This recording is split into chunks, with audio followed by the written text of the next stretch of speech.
All right, we're resuming the stream of Elden Ring. First things first, though, this is a new microphone I'm using, so you should be able to hear both my voice and the music from the game. If either one of them is hard to hear, just let me know. Last stream, I defeated Morgott, and also up in the mountaintops of the giants, I defeated the fire giant as well. So now I have access to the giant's forge.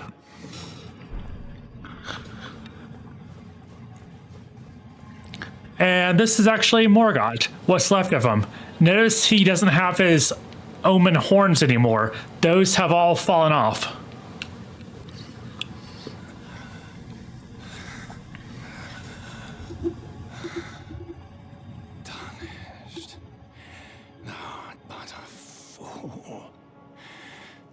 The Erd Tree wards off all who deign approach. We are all forsaken. Thanks, Sydney. None may claim the title of Elden Lord. Thy deeds shall be met with failure, just as I.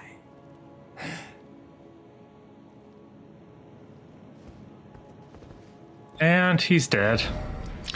So before I'm gonna focus on Volcano Manor. Before I do, there's an item I want to grab from here. And to get there, we have to set the Erd Tree on fire.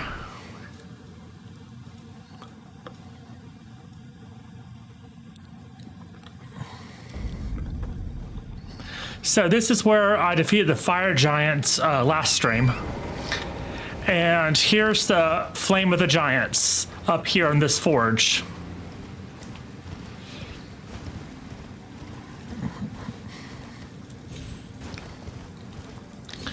The reason that Marika had Godfrey commit genocide against the fire giants was because they were afraid of the way that their fire could be used to harm the Erd Tree. And now we're going to do just that.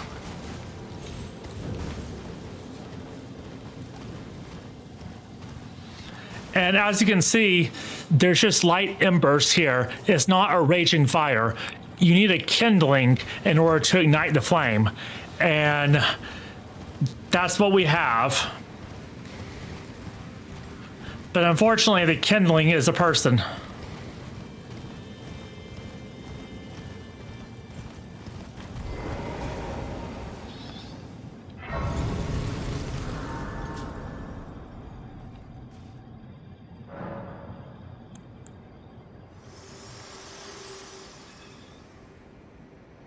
I have long observed the lands between.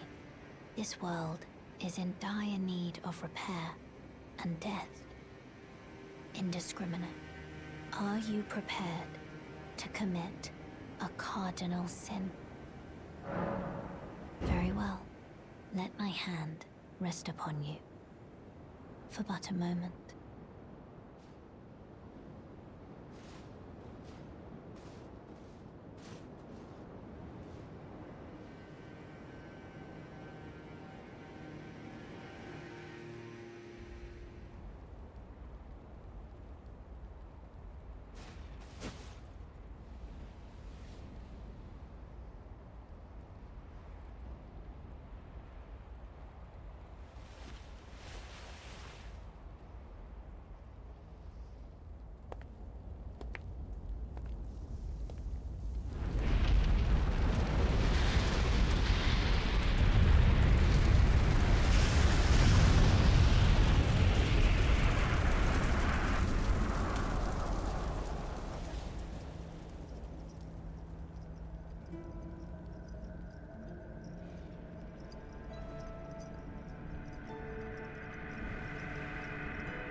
O Erd Tree, you shall burn.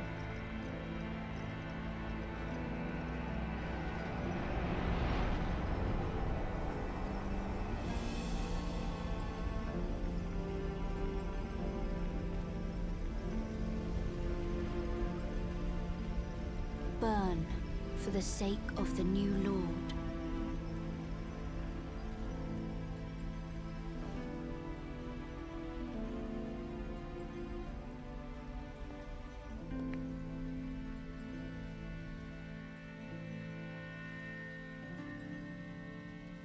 Thank you for guiding me here.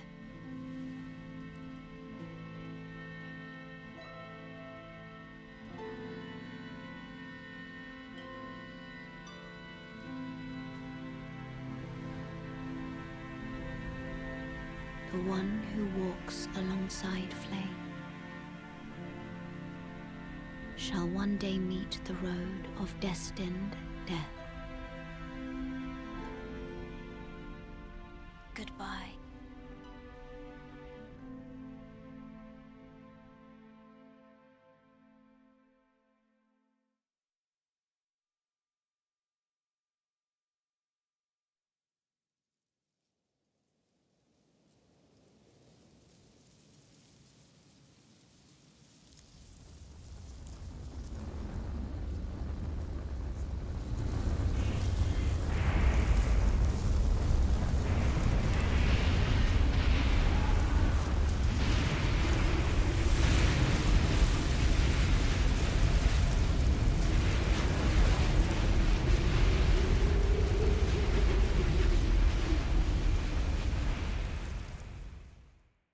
It actually is possible to save Melina, but she specifically doesn't want to be saved, and she'll be upset if you do. This is where we're at now on the map. So, igniting the flame is not enough to burn down the Erd Tree. We also have to release the Rune of Death. To clarify, the Elden Ring is kind of like a cosmic options menu, and the Rune of Death is one of those options. And Marika basically removed the Rune of Death from the Elden Ring, which means she removed it from reality itself. Because the Elden Ring is basically, it's like the encapsulation of the rules that govern reality. And the Rune of Death is up here in Farum Azula. And see all these dragons? Farum Azula is the realm of the ancient dragons, where they live. And in the center of the storm, in here is the center of the storm, and the center of the storm lies beyond time. So time does not exist in the middle of the storm. And that's where the Dragon Lord, Placidusax, resides. I won't be going here. I won't be going to the storm center this stream. I'm just coming up here to Farum Azula so I can grab an item. And these are the Beastmen. You may have seen them on the surface, but now they're a regular enemy up here.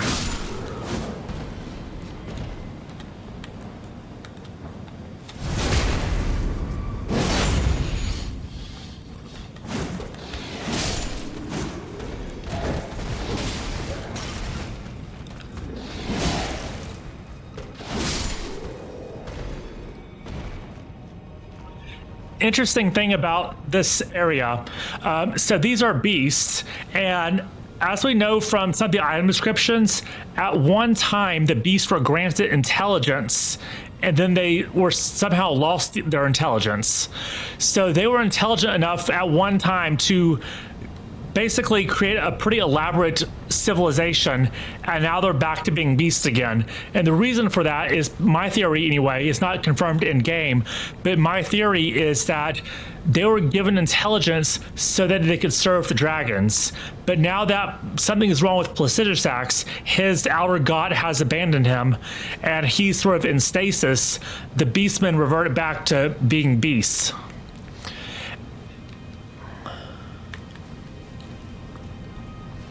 And by the way, all the ruins that you find on the ground in the lands between, all those ruins broke off of this place that's in the sky. It's been crumbling for a long time, and pieces of the city have been falling down to the surface.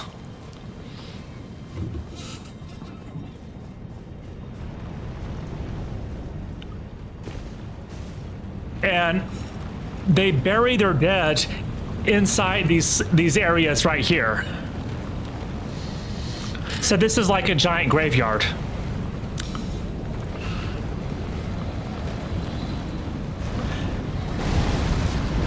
And I'm not going to fight this dragon. I'm just going to run.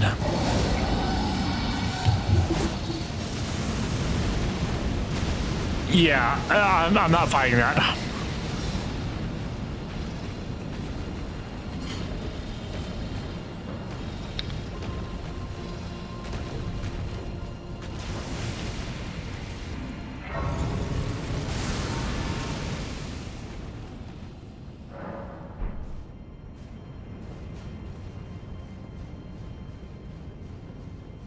Note that they're buried with gold jewelry. So the skeletons are adorned with gold, and this actually parallels a real-life place called the Varna Necropolis in modern-day Bulgaria, where this was also a funeral practice.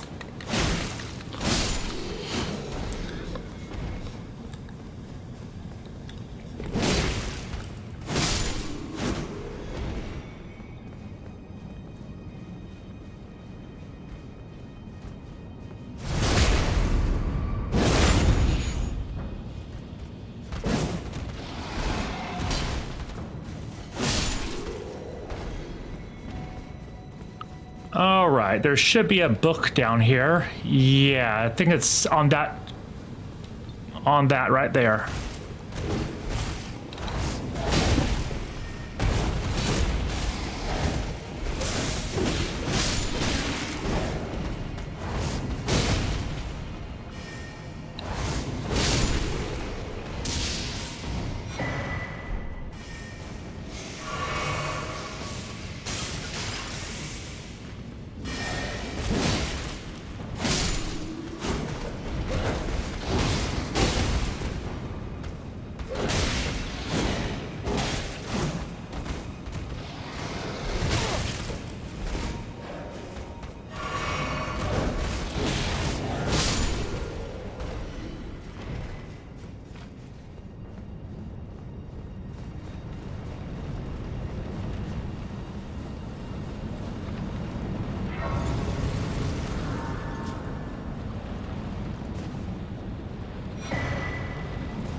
All right, that's actually what I came to grab. So I can go ahead and proceed onwards to the Volcano Manor. There's actually two ways to progress the Volcano Manor to fight the boss Rykard. You can either complete the Volcano Manor's assassination request, and then they'll grant you audience, or you can sneak around and find Rykard on your own. I'm going to be progressing both routes. Okay, Raya's back to being human again. Forgive me. My mind never ceases to churn of late. Well, I know I can trust you.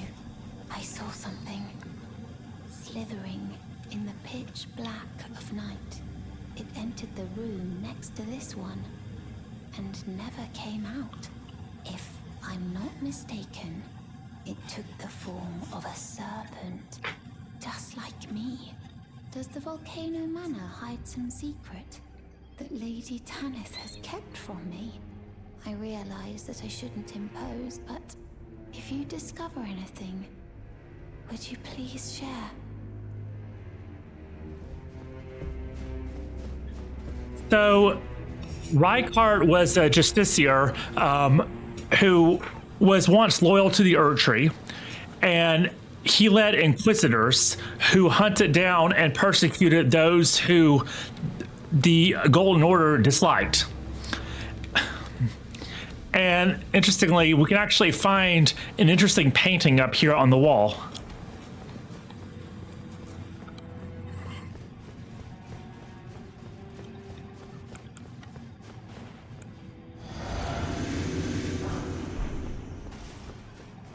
About to be attacked. Okay, here's an Inquisitor now.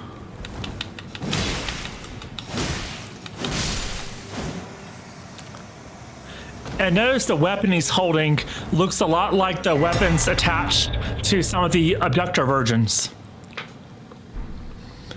This is the painting. Note the person's outfit, the blue robe with that sort of stuff on the sleeves and the chest.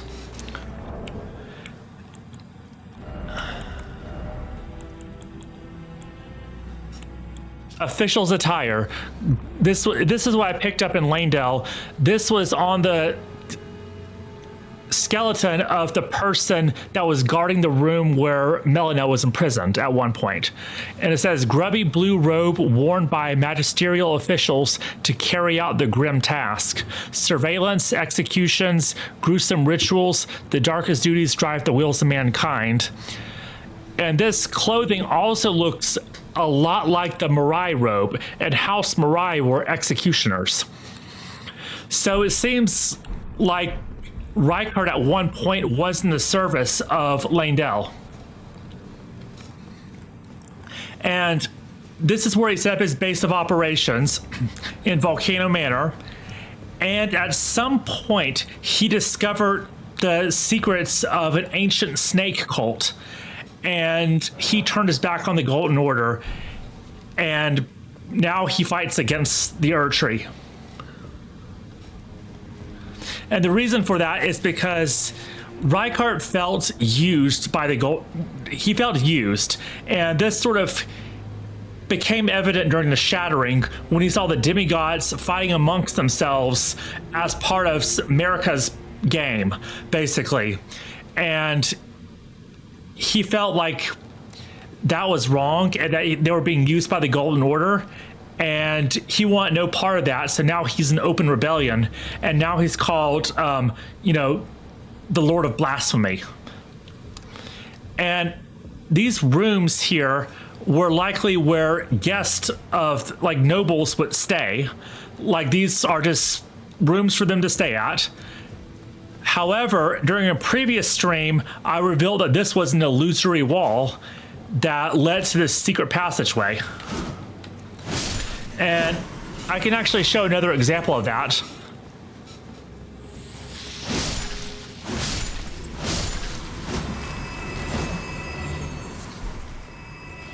So if I come down here,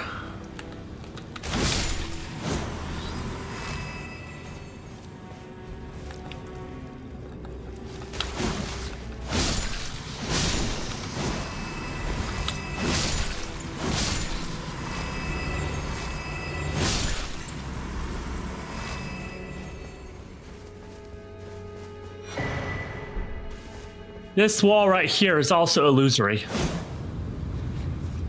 So what seems to be the case is nobles would stay in these rooms, and then they would be abducted through these secret passageways.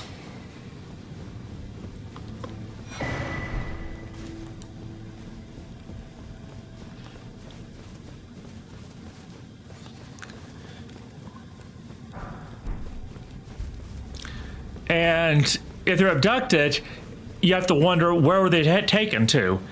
And we're about to go there now.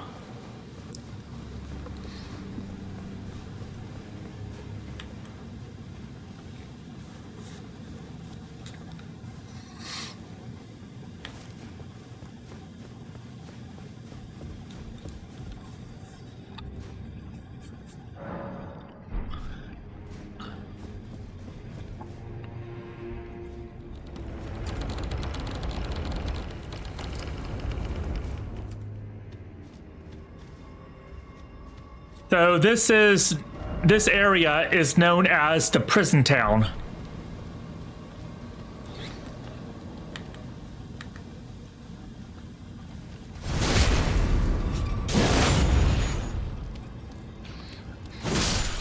And these are called man serpents. They're similar to Zarias in her true form, and they were created in some way by Rykard. And by the way, there's an abductor version at the very bottom of Raya Lucaria, and if it eats you, it spits you out in this area I'm looking at here. So that's another way of getting to Volcano Manor, is to be abducted by that.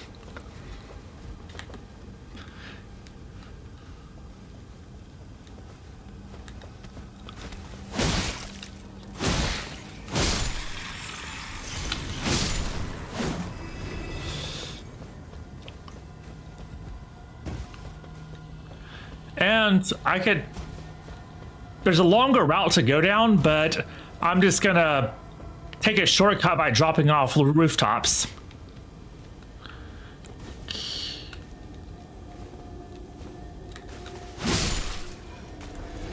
And this guy's gonna be a problem.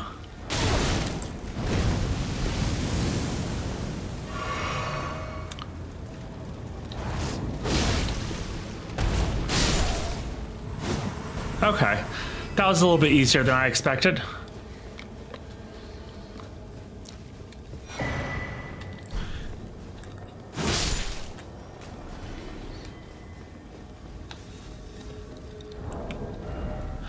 If you have a faith build, if your character has like lots of faith points, this is one of the best seals you can get for casting incantations.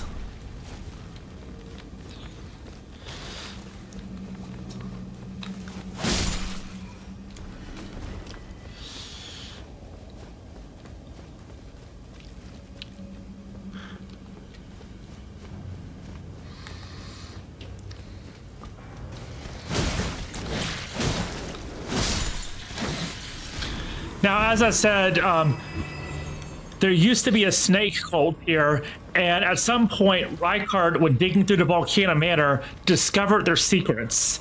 And eventually, once he committed himself to blasphemy against the Golden Order and the Erd Tree, he allowed what's called the Great Serpent to devour him. And when he was devoured by the Great Serpent, he took control of the serpent. And interestingly, there's also real life, corollaries to this, which is there's a snake cult called the Glycan cult from the Roman Empire, and that cult was connected with fertility, and we'll actually see another connection to that here in game. And also, there's a Lithuanian legend of Igle, where it was a pagan cult that worshipped serpents. And so that term, that name Igle, is going to become relevant here as well. When From Software makes a game with this kind of detailed world, they really do the research.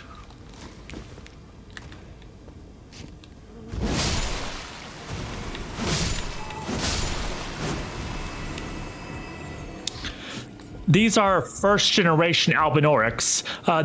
They were artificially created beings created by magic, similar to the medieval legend of homunculi, and their legs don't work. First generation Albinaurics have crippled legs, so they ride around on dire wolves in order to get around. The second generation Albinaurics are the ones that look like frog creatures, and they can walk. Not only can they walk, they can do cartwheels. But as far as I know, they can't talk. So they may also lack the intelligence of the first generation.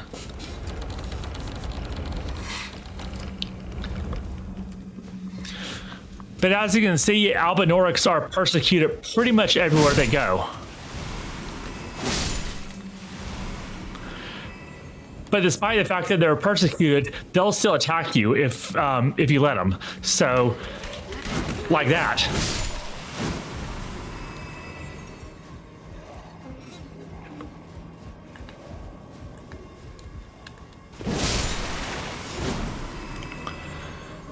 They're being kept prisoner here.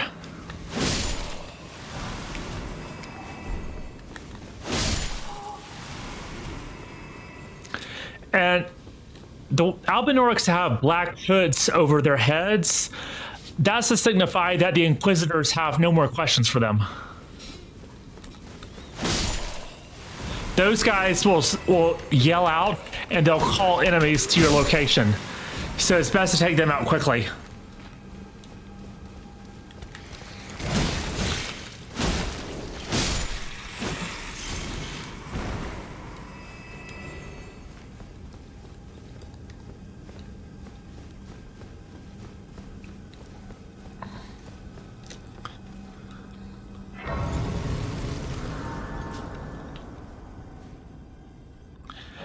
Oh, and by the way, one of the people who joined the Volcano Manor was Dialos. He was seeking revenge for his murdered servant, Lanya.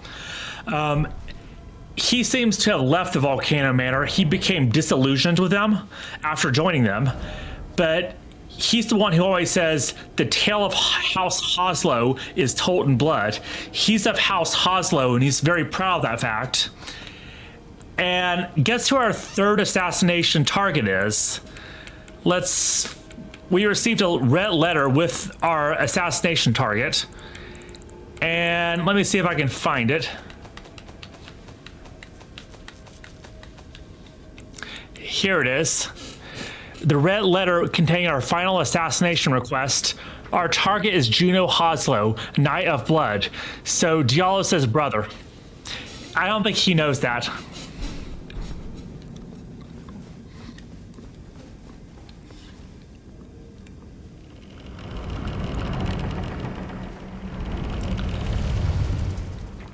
When seeking to gain glory for his house, I don't think he realized he was joining in with people who are out to assassinate his brother.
All right, there's a difficult enemy inside here.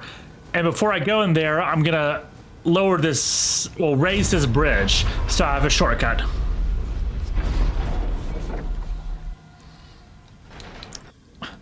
And I can actually get an item that will help me out with this fight up ahead. So if I come down here to Summonwater Village outskirts, there's something I can grab that will make this fight much easier.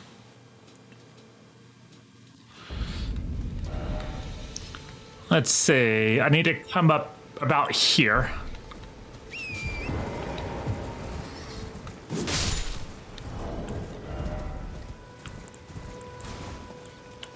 Okay, I don't have it already.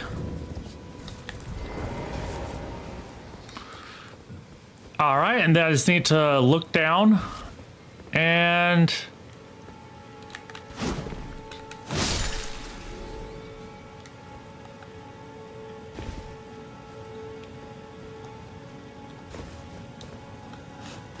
Whoa, that was close.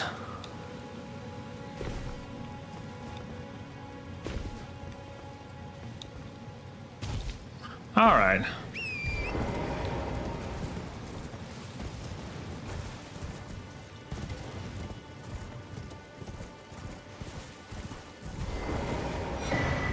That's what I wanted, Fever's Cookbook. Because what that'll let me do is craft sleep pots.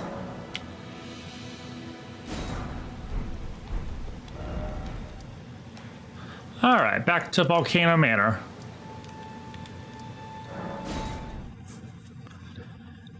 The type of enemy that's going to be in here, this type of boss, a Godskin Noble, they're vulnerable to sleep.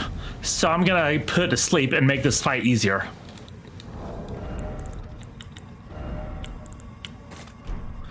And let's see, I can... What talisman can I put on here?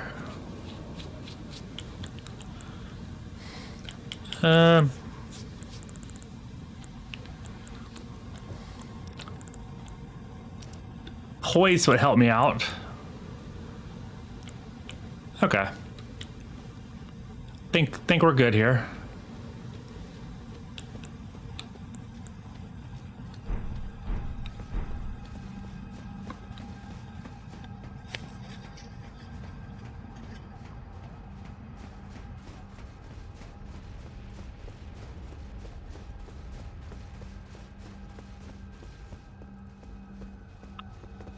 All right, let's drink that.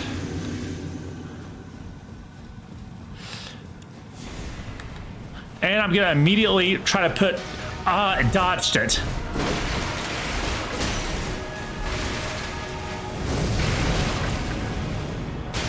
Okay.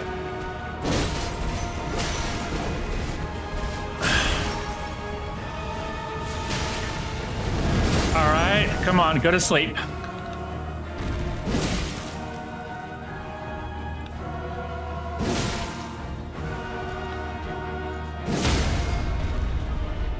There we go.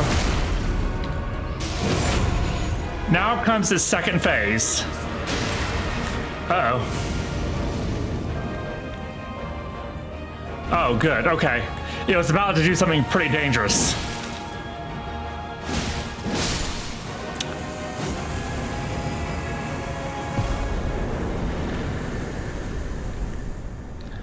I don't usually use consumable items, but I'll make an exception in this case.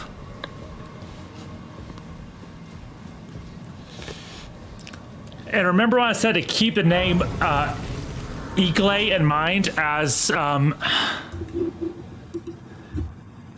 the Lithuanian legend that the pagans, the snake worshipping pagans believed in? Well, look at the name of this temple, Temple of Igle. Spelled differently, but I mean, pretty clear inspiration. And of course, they have a serpent as their altar here. Serpent's Amnion.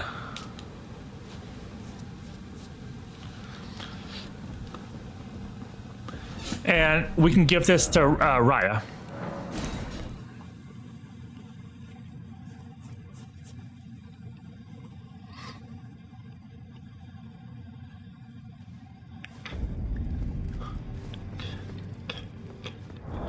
And by the way, this weapon we just got, I might actually use this weapon to fight Melania with. I'm dreading that fight, but if it can help, I mean, it's long enough to where it can probably help me close distance. I mean, the sword I'm using is good, but I need a distance closer. The serpent that lurked in the shadows that night, it entered the room next to this one, and never came out. Perhaps the manor yet holds some secrets. If you discover anything, would you please share? Really? Oh, so there was a secret after all. Oh my. Lady Tanith, my own mother, has deceived me. Was I not born by the grace of a king? What is this? I remember this scent distinctly. Funny. In case it wasn't, in case you missed it last stream, not last stream, but a previous stream, she's a snake. She's one of the snake people. Earth, Mother, you have my gratitude. Thanks to you, I am no longer afraid. I want to know how I was born and met Lady Tanith. One day, I hope to call her mother once again. This time from the bottom of my heart. Tanith is actually Reichardt's wife. This is Tanith. And that portrait over here is actually Reichard. before he became eaten by a serpent. If you follow this heroic path, it cannot come a Did you see her? The girl, Raya, with her true face. Well, if she confided in you the name Zarias, then perhaps it is not my place to speak. But as her adoptive mother, I ask of you, please be kind to her. Look after young Zarias. Her true visage belies the purity of her heart. Honestly, I hardly deserve the sweet child. Please, her true visage Okay. I saw a brief prompt. It looked like she was going to say something else. If you it cannot. She said that Oh, okay. Yeah. to you. There was a prompt. Something was wrong. The signs were clear enough. Well, Zarias has placed her trust in you. All the more reason I must tell you that some things are better left unknown. Besides, no one should be blamed for their heritage. Think about it. We are resisting the ways of the Erd Tree itself. What matters one's lineage in such a crisis? This is an important point she's making, but I'm going to hold off on talking about it until we get to Moog and Mogwin Palace, because I think Moog and his Order of Pureblood Knights sort of encapsulate this concept a lot better. Zarias has led something. Okay. Well, spoiler, I guess Zarias has left. No, I haven't seen Zarias anywhere, and she has no scouting duties now. Has she gone off in search of answers? Yeah. Or won't she just listen? May I ask, not as the manor's proprietress, but as Zarias' mother, if she discovers the answer to her question, and it causes distress, have her drink this potion, to purge that which would cause her pain. Yes, I know. My wish is a grave disrespect to her. No different than the Erd Tree's imposition. But I've no choice. It must be done.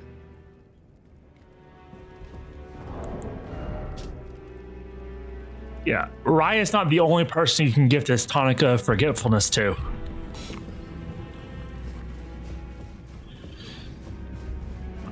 And let's see, has Dialos left already? Yep, Dialos has fled the manor. And interestingly, Rykard actually has a framed photo of Radon here as well. Just to sort of give perspective here, Radon and Ronnie are Rykard's siblings. They're all the children of Radagon and Renala. This particular family likes our names. All right, so Temple of Igle.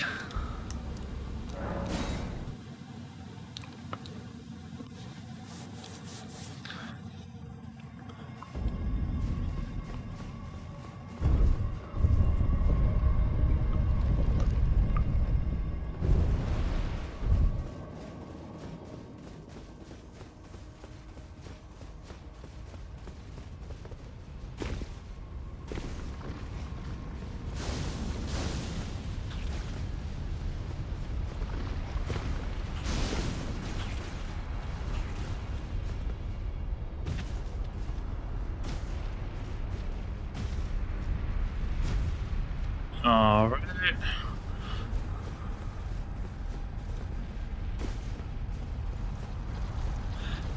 These enemies can attack you through the window, so I like to bait out and attack first. And then once it attacks, then I jump through the window.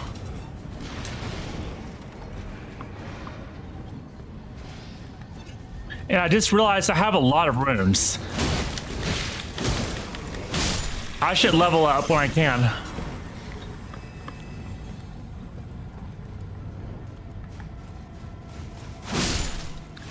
And we can actually activate this elevator, and it'll activate a shortcut back to the Temple of Igle. And there's also a hidden passageway if you go through here while the elevator's in motion. Whoa.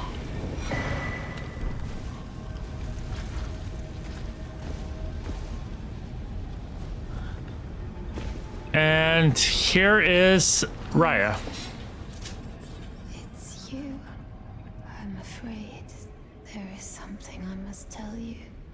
I was an unwanted child, born not of grace, but of a hideous ritual, something that can never be accepted. Not by men, nor serpents.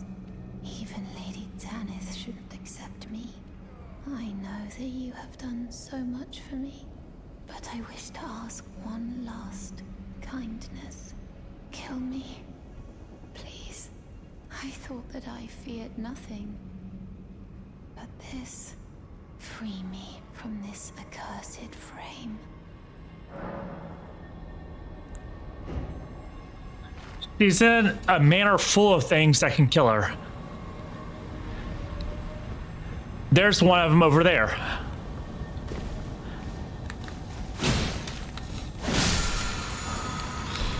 So, I mean, if she wants to die so much, I mean, she's got plenty of options here.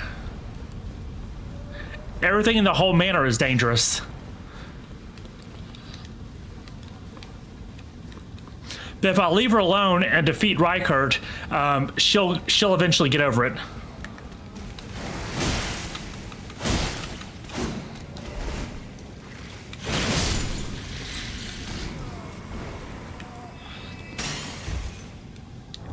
Oh, I don't need these sleep pots anymore, and I can probably equip my fire protection. There.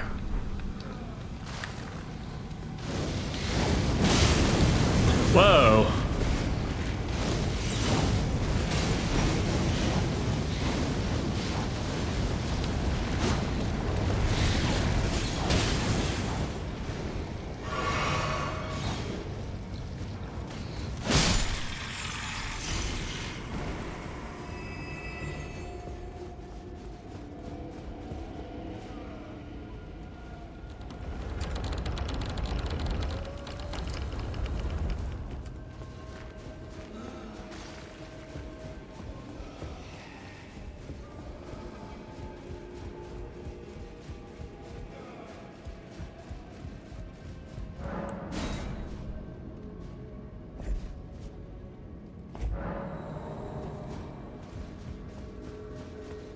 All right.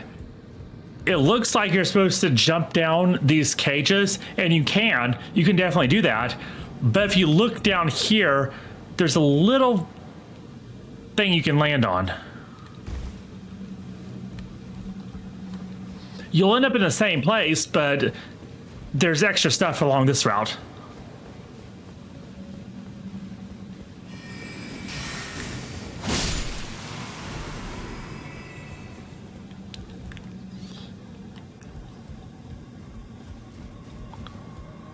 Like the dagger talisman. And this should actually look familiar. This looks like a white mask. White mask Vare. The white-garbed field surgeons come to the aid of friend and foe alike by dealing a final deadly thrust to spare them from the prolonged agony of a mortal wound. A sense of mercy is a catalyst for bloodlust. And that's what happened to White Mask Vare. He was a war surgeon, and part of his duties was not so much necessarily treating people, like fixing them up, but like putting an end to them, like mercy killing. And through that, he developed a bloodlust, and that's why he now is part of Mohg's dynasty.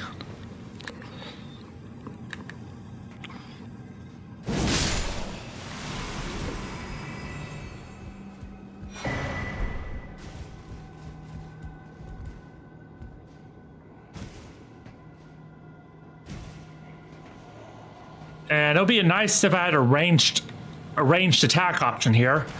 Oh man, I missed the cage. Oh well. Uh-oh. This is not good.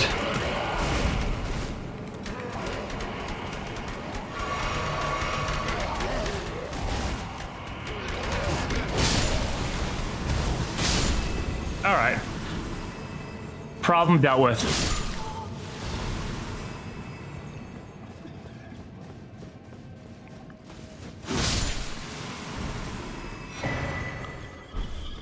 Seedbed curse. This is one of the ones you need for the Dung Eater's questline. Can get that. All right.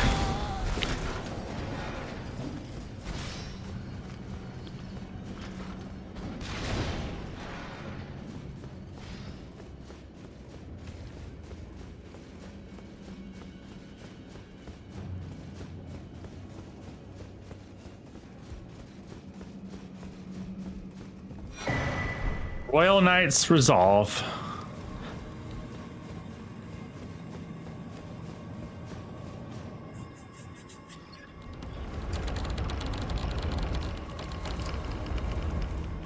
And this leads back into the main Volcano Manor. And before I forget, I'm going to level up, because I have way too many runes to be running around like that. Let's see, what can I get here? I guess some more mind would help. All right. So now back to the Temple of Igle.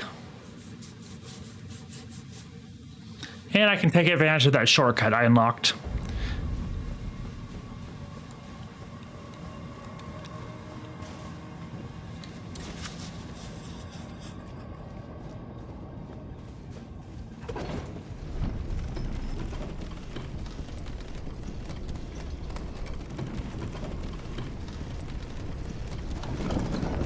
I always have to remember there's a guy right here that ambushes you.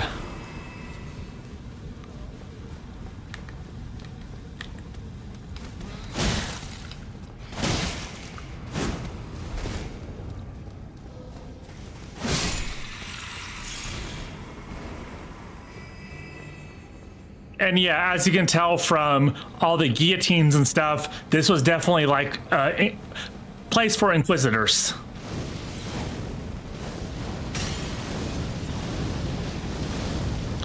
All right, is it done with this little...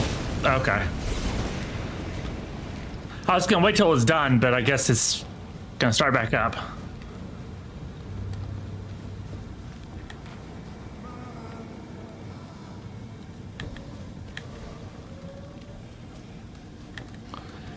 And I'm gonna run.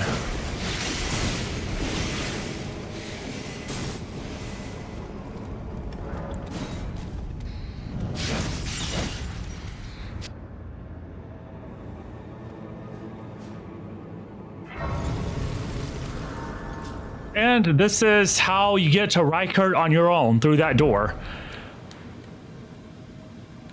But I'm also going to complete the Volcano Manor questline.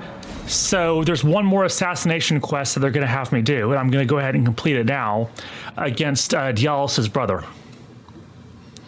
And then after that, they'll send me to Rykert.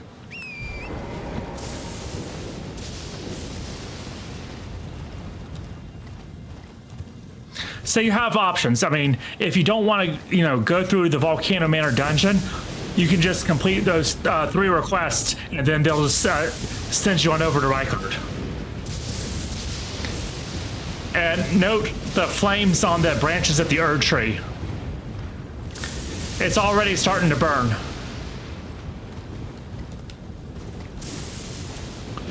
But like I said, the flame is not enough to destroy the Erd tree. You also need to unleash Destined Death. So once the Rune of Death is unleashed, the flames will spread and burn down the whole tree.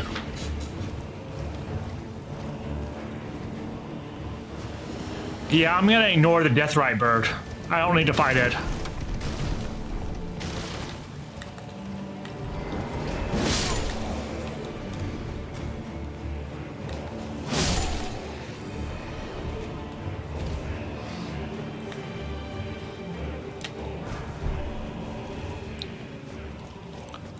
All right, and here's the final invasion sign.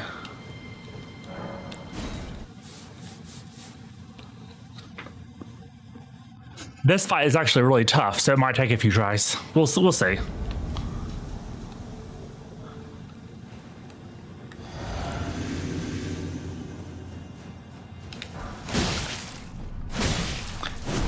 Yeah, keep your oath.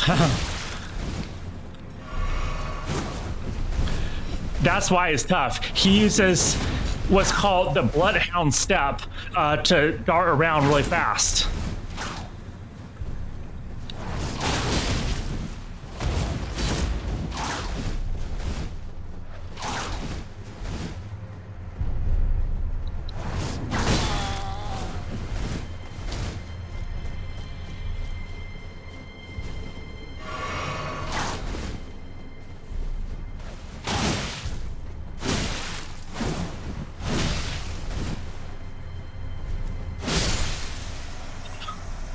Out of healing.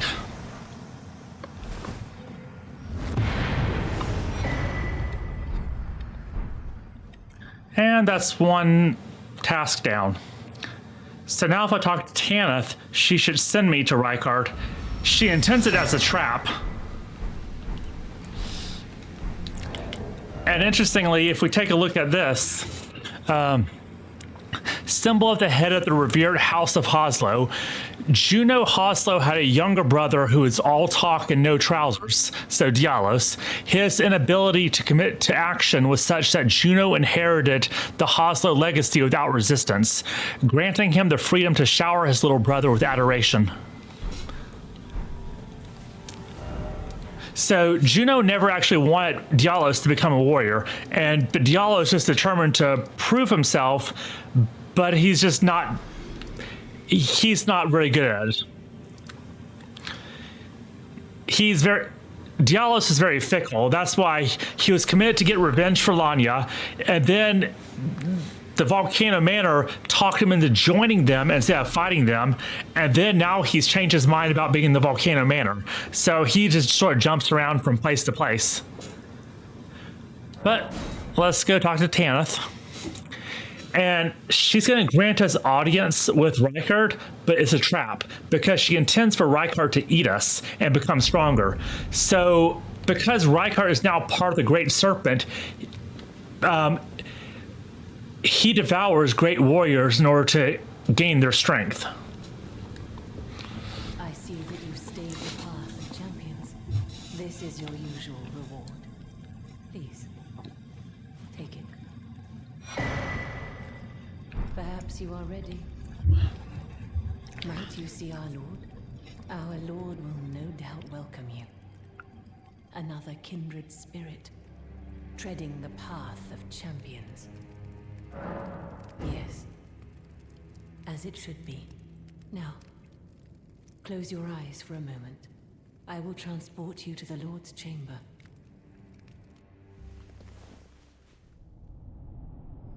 Farewell, then. May your visit be fruitful. She intends for that farewell to be permanent.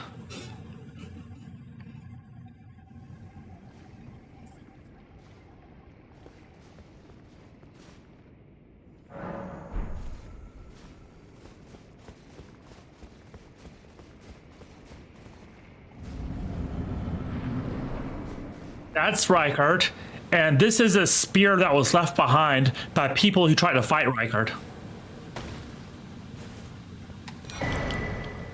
The Serpent Hunter. So, a long time ago, this weapon was created to fight the Great Serpent. And now that Rykard's been devoured by the serpent and is becoming a problem, the men who were once loyal to Rykard abandoned him because of his blasphemy, and they dug up the Serpent Hunter weapon and tried to use it against Rykard and failed. So now I'm gonna use it against them. And the reason I'm gonna use this weapon instead of mine is because notice how he's surrounded by lava. If I were to rush up to him with my sword, I wouldn't even be able to get close to him because of all the lava surrounding him. But this particular weapon, when used against the Great Serpent, it emits like a long range attack.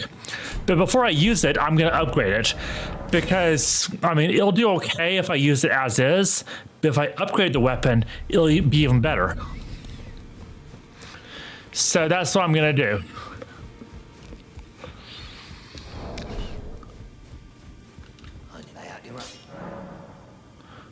All right.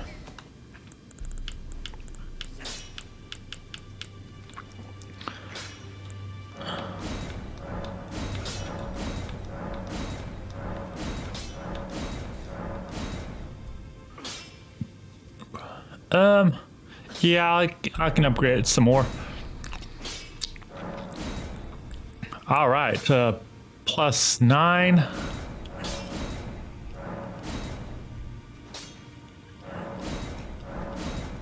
Huh. All right, got quite a few upgrades.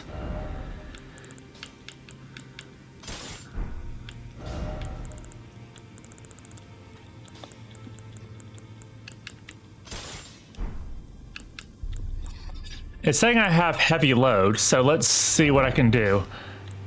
I don't know if I want to get rid of my gold scabbard, so okay, I'll do this.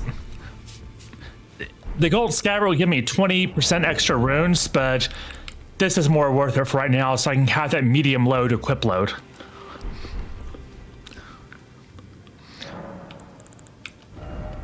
And I got Real Knight's Resolve from Volcano Manor. I'm going to equip it here, give it a quality infusion. All right. And there's a reason I'm using this Serpent Hunter alongside the Lance. It's because they're the same type of weapon. Let's see, they're both considered great spears, which means that they're the same type of weapon. You can use power stancing. And what that also means is, you know, the Serpent Hunter spear can emit long-range attacks. But if I'm power stancing with another weapon of its class, in this case the lance, both of them can do that long-range attack. And Real Knight's Resolve will increase the damage of your next attack that lands. But since these are long-range attacks, an attack's not going to physically land, so I can most likely use Real Knight's Resolve over and over again.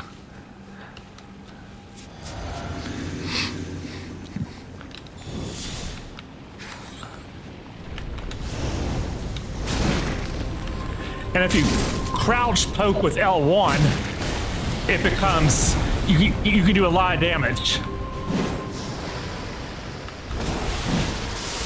Uh-oh, something's wrong.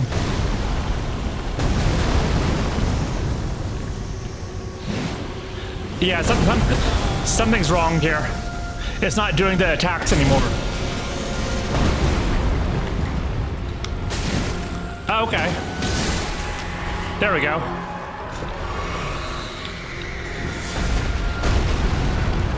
But there's a second phase.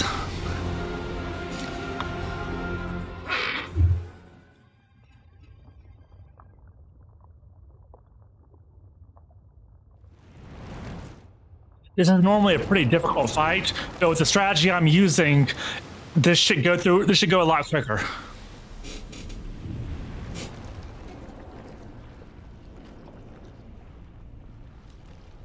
That's Rykard.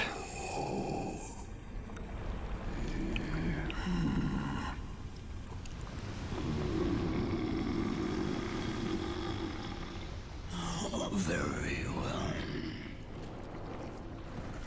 Huh.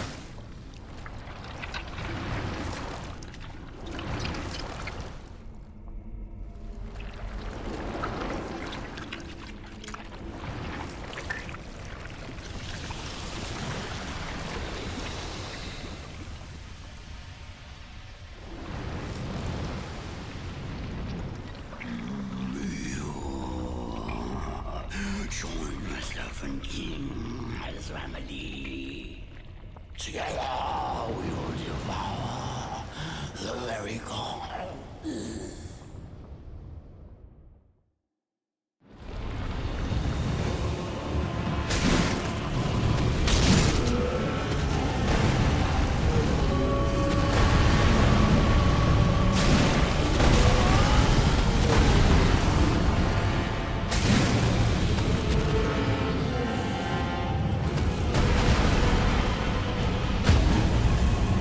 Nice.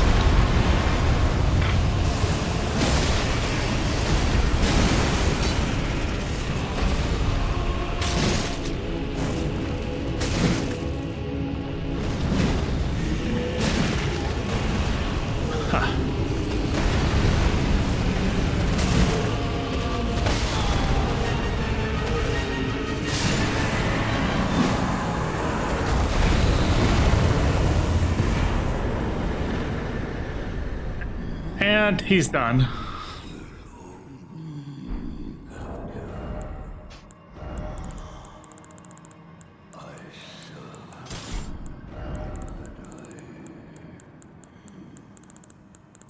Where was? Okay, here we go.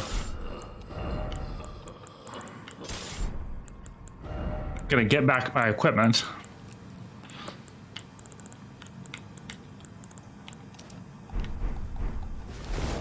Yep, medium load. And this is interesting right here, this item. The eye surcoat. Brown surcoat draped over chainmail. The insignia emblazoned on the front marks out the wearer as the eyes and ears of Sir Gideon the All-Knowing. So get this. Gideon, the guy who wants to know everything and have spies everywhere, literally has his spies wear a uniform with his symbol on it. Like, not the most subtle approach.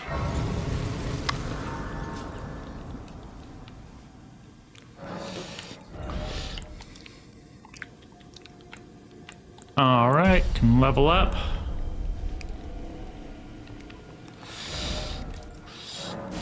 And let's go tell Tanith that her trap didn't work.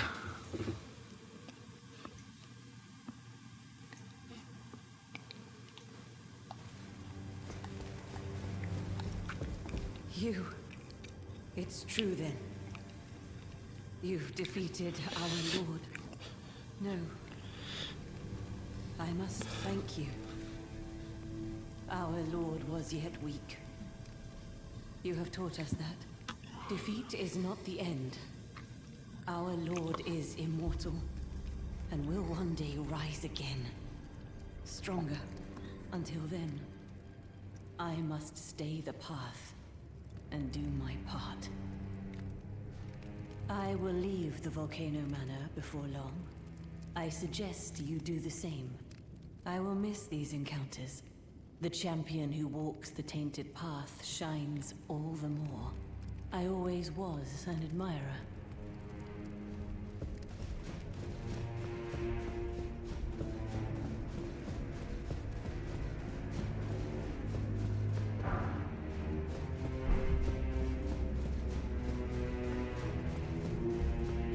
So, you killed Rykard.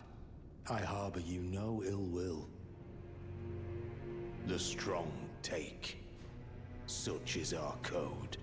Even he was prepared to meet a wretched end when he first took blasphemy unto his very flesh.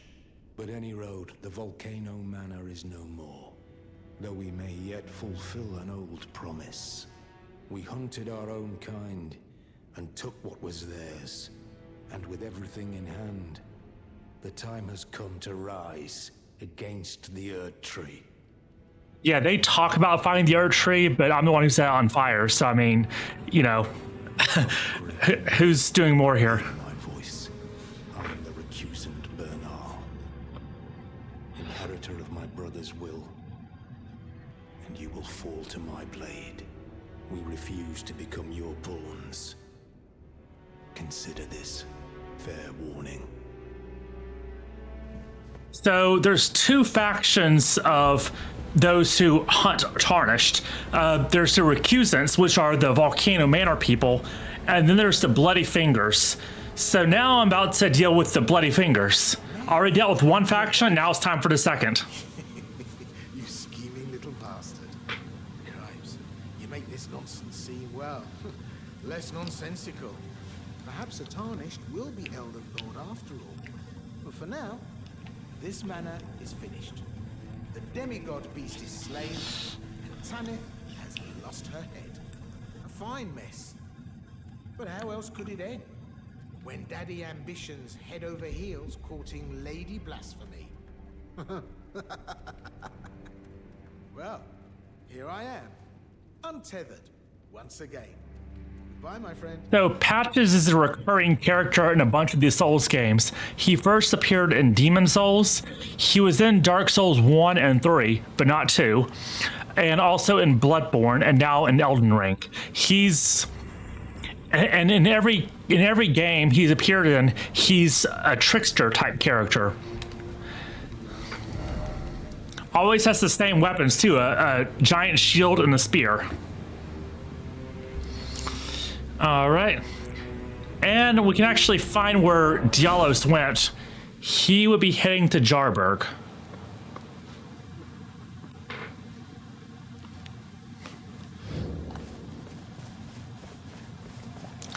The town full of the jars. Oh, hello again, cuz. I'm happy you came back. I have good tidings for you, cuz. Have you noticed the rare flowers growing in this village? I asked the villagers if you, and they said you'd be back. Huh, so Dialos is not here yet? Let's see. Maybe this has to be progressed a little bit more. Let's see, is he here now? Oh, say, cuz, he used to live here with us, but then he left. I asked to go with him, but he said, so, if you see him, he's... Okay, I'll come back later.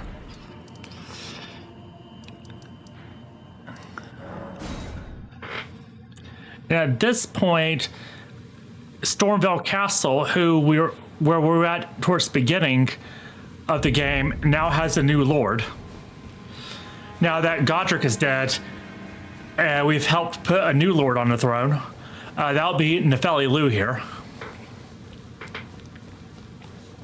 It's been some time. I must thank you for your aid. I told Farnher I would be with him no longer. I remembered the vow I took when I first became a warrior, so many moons ago. This land is much like the one from which I hail. I will call upon the storm to drive away the foulness that has settled on the winds. Again, I am Nefeli Lu, warrior. Some call me by the title of Lady, but I remain the same woman underneath, though I have now abandoned my former guidance. I cannot express how much you've helped me. Should you become Elden Lord, I would gladly lighten your burden. Interestingly, so when you're upgrading weapons, in order to get your weapon to the maximum level, you have to use an ancient dragon smithing stone. And the blacksmith Hugh, his goal is to create a god-slaying weapon, and he'll actually talk to you about that when you first upgrade one of your weapons to its maximum. He'll talk to you about it being a god-slaying weapon, and there's even an achievement you can unlock called God-slaying weapon for upgrading a weapon to its maximum. And if we read the description of the item that helps us get to the maximum, it'll say the ancient Dragon Lord's seat is said to lie beyond time. That's referring to Placidusax, and beyond time refers to Fair Missoula. This stone lightly twists time, allowing the creation of a weapon capable of slaying a god. So it's implied here that in order to defeat a god, we have to alter time itself. And this may not seem particularly relevant to anything right now, but once we get into the DLC and start talking about some of the lore of Mikola, it will become relevant. And as a reward for keeping Gossek alive, despite the fact that he steals from us, we now have an opportunity to buy another one of these stones. Besides, I like it round here. Lady Nepheli still fair of heart and countenance. Still, I have the lady's trust, so I can loot all the corpses I like. I'll let you take a look at the goods if you fancy. Got another one. All right, time to go see Moog.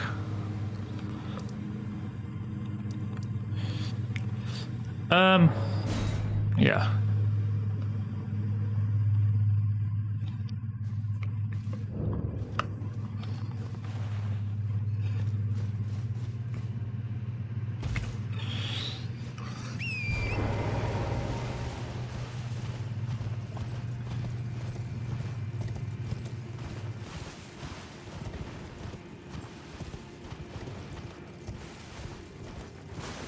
So these are second generation Albinorics. They're normally silver in color, but these appear to have become so infested with blood that their coloration has changed from silver to red.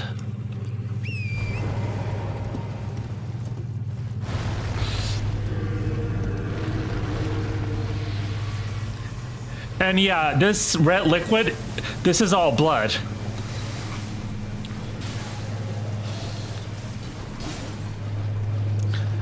They don't call Moog the Lord of Blood for nothing.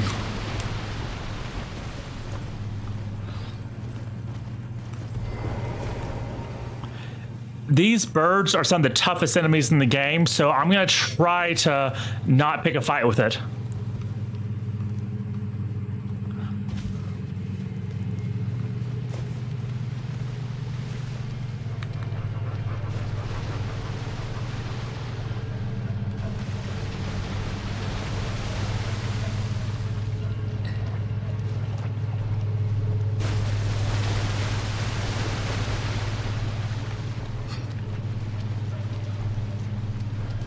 Okay. I'm gonna be invaded by a white mask here.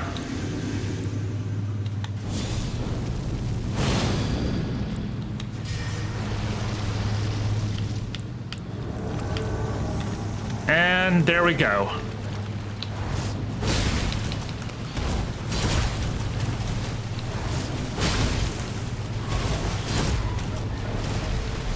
Oh no, a bird. Okay, this is bad.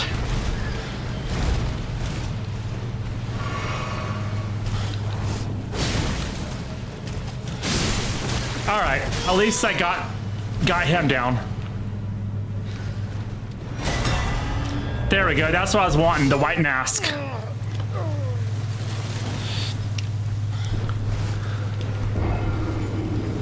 Okay. So I died to the bird, but I'm not worried about that because I got what I came for.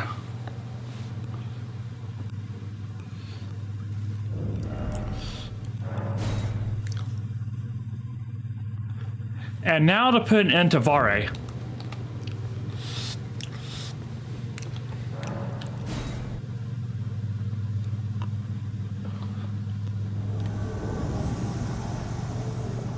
And then after Vare, we'll fight Moog.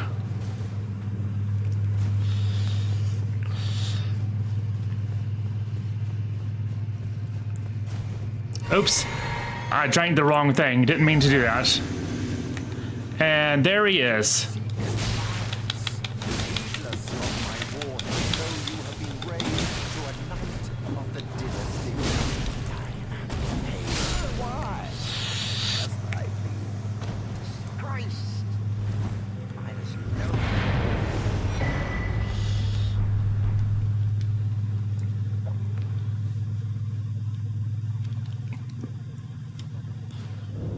Defeating him really isn't necessary. I'm just doing this for completion's sake. Oh, luminary Moog, please grant the strength you promised. I have given everything. Well, that was a mistake. My...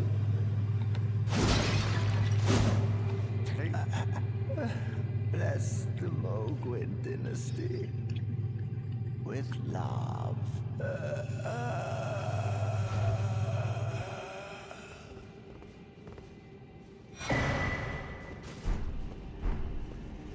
So, up until now, I haven't really talked about what's going on with Mohg's faction, except that they invade other Tarnished and kill them.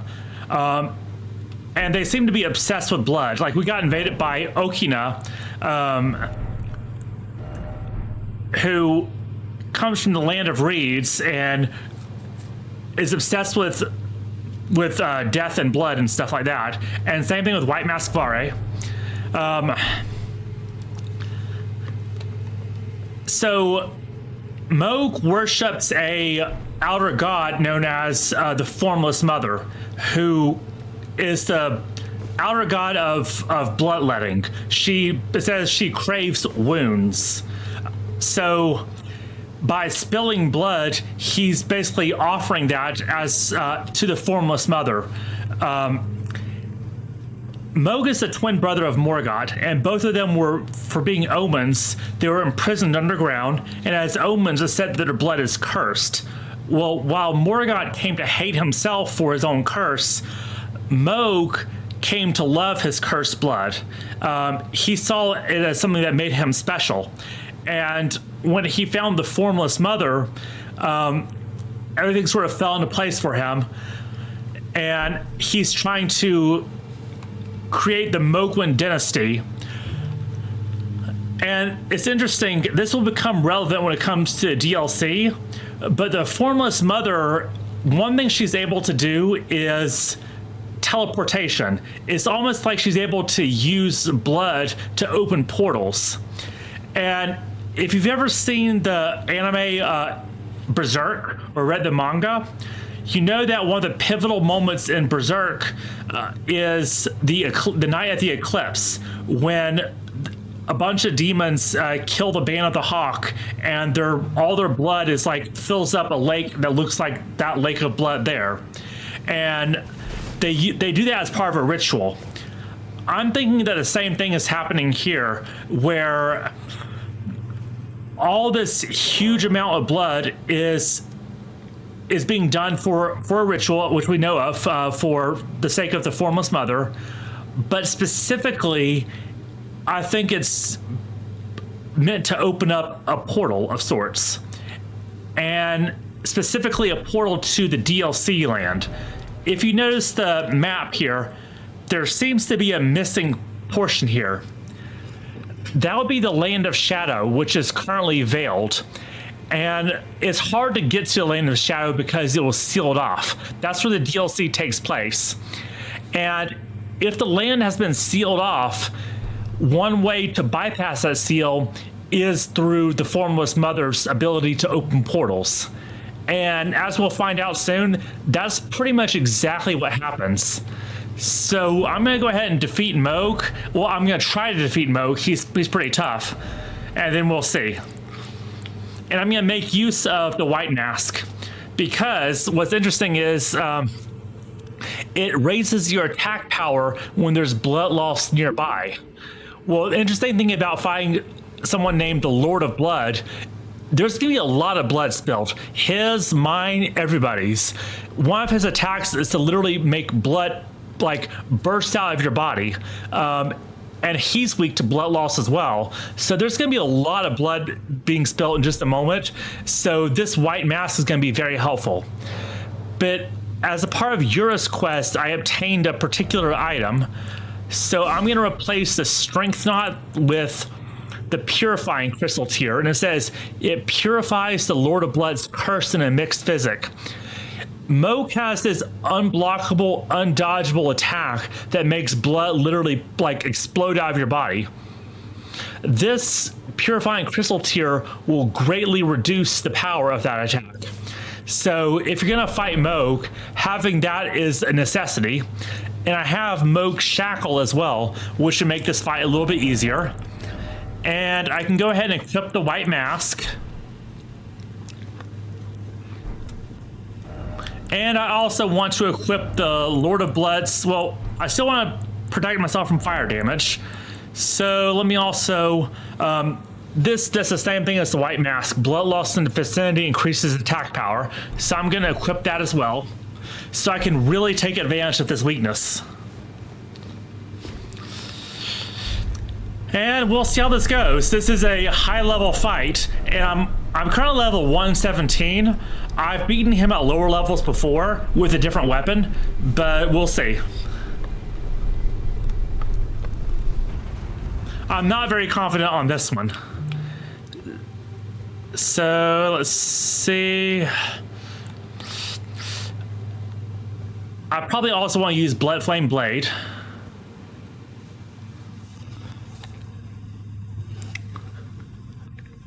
It'll be nice if I can kill him before he can use his unblockable attack and transition to phase 2. Because phase 2 is when he really starts to be a challenge. That's when he grows wings and flies. And I don't want him to do that.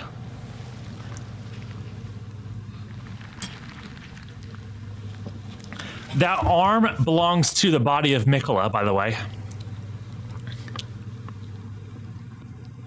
Mikola's soul is no longer in his body. That's just an empty vessel. But yeah, that Moog still thinks that that's Mikola. Moog abducted Mikola, and I'll talk about the reasons. I'll talk about the abduction of Mikola later. But see, he's using blood as a portal here.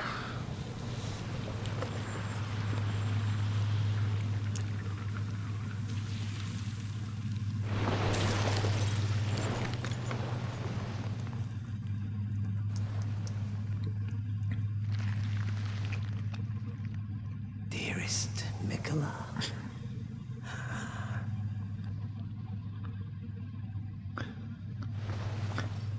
You must abide alone a while.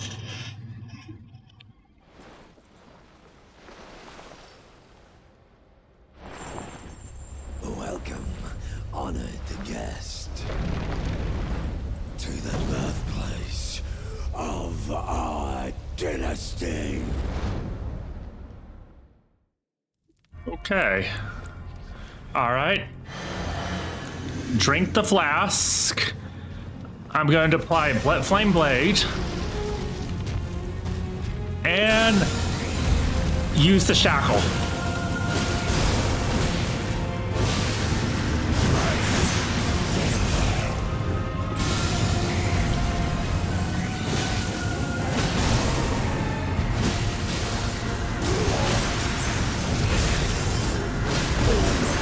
Oh no. This is not going well. It looks like it's going well, but it's not.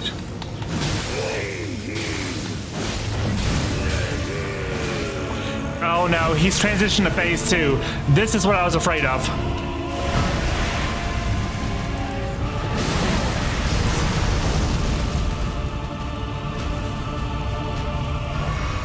Alright, guess I'm gonna find the regular way.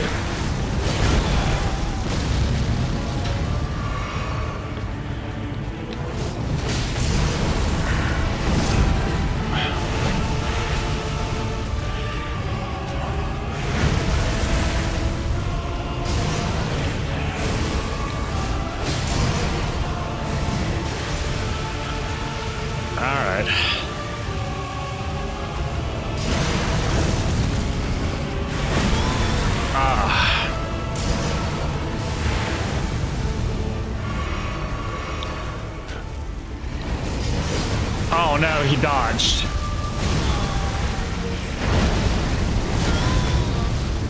Yeah, this is gonna be tough.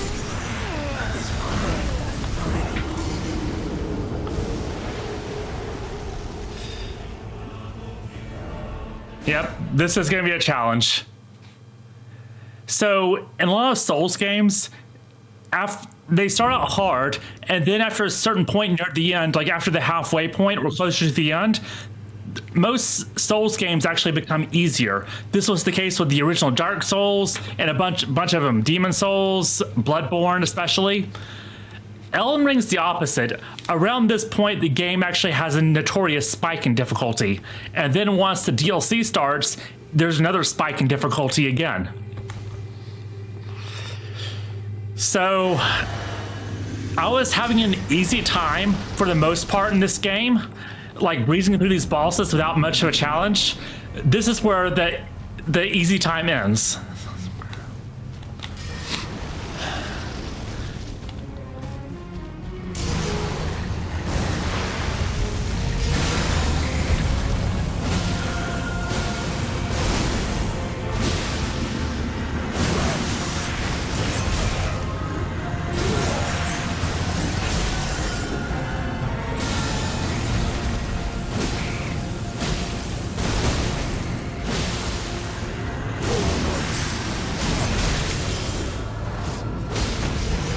Come on.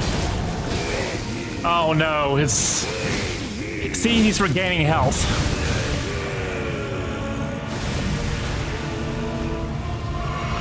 All right. Ah, that comes out too fast.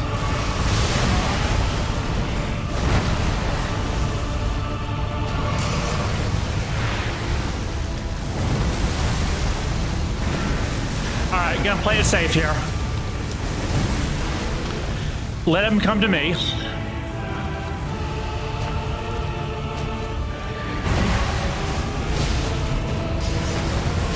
No, no. All right. Gotta watch out for that blood spray. All right, he's gonna do his thing.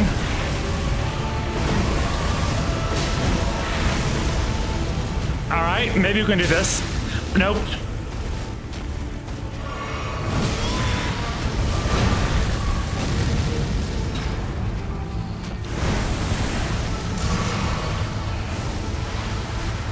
His blood catches on fire, so it does fire damage too.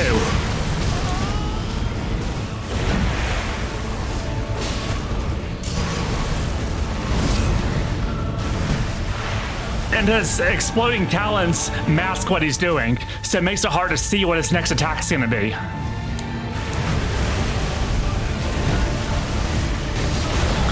Okay, one more good hit.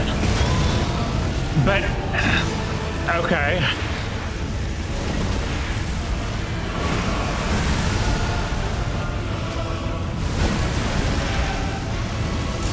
Now it's not the time to take chances. I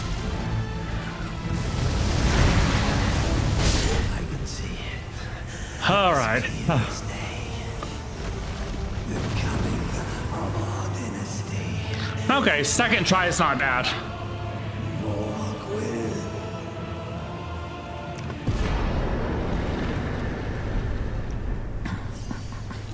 So now let's talk about his dynasty. The item that we used to get here is called the Pureblood Knight's Medal. So one interesting thing about how this is structured, so obviously when someone calls themselves, they're called Pureblood Knights, and when someone calls themselves Purebloods, they're usually not the good guys. I mean, in any sort of context, when we have a group of people that refer to themselves as purebloods, they're the bad guys. Like, just plain and simple. With them, however, what's interesting is nobility is something that can be granted. So we basically became a pureblood knight when Vare gave us some blood infusion. So once we joined Mogwin's order to infiltrate his palace, Vare infused our finger with blood, thus granting us nobility instead of it being something you're born with. So in a way, they're actually a much more meritocratic society than the Golden Order. But they're still bad guys. Let's see.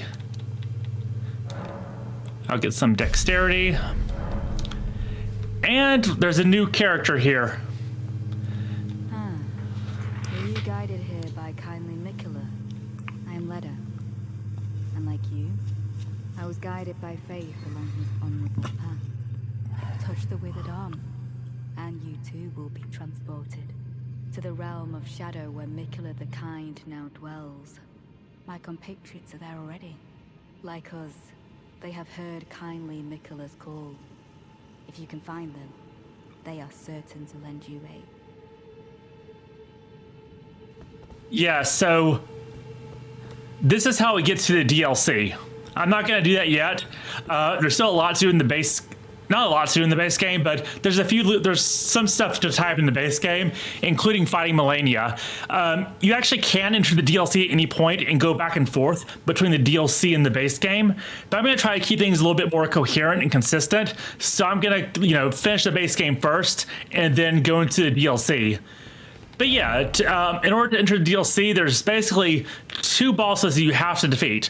Obviously, this version of Mohg, Lord of Blood, and you have to defeat Radahn. And the reason you have to defeat Radahn will become obvious once you get into the DLC.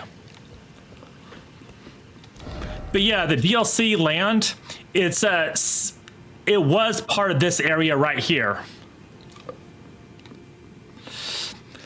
But all right, and before I go much further, now that I've located Miquella, we can let Gideon know that.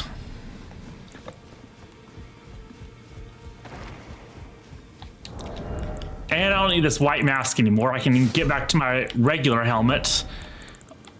All my regular stuff, actually. You burned the Earth Tree, didn't you? Not fully, but we're getting there. No need to fret about that. The Round Table Hold served to put a tarnished upon the throne of Elden Lord. And if the Earth Tree needed to burn for that time... I'm not going to become Elden Lord. I'm choosing a different route. But yeah. There we go. About the cocoon. I see. So Miquella was with the Lord of Blood after all. That is some fine intelligence indeed. With it, the final clue has been brought into the light. One of the last few pieces the Round Table. I need to put everything together. As promised, allow me to impart to you the last of the secret rites, known only to me. Well, I wonder what comes next.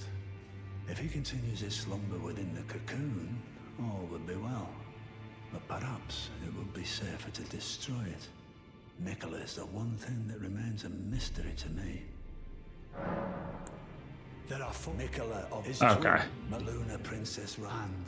Rani has said so here at the Hold. If you should learn, I'll trade you. We both do as such. Okay. I'll stay at that. I must learn and see. How could I come?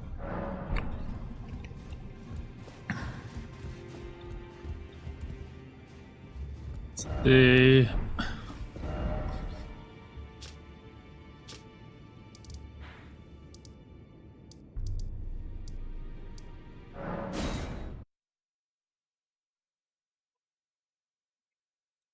now it's time to get the frenzied flame.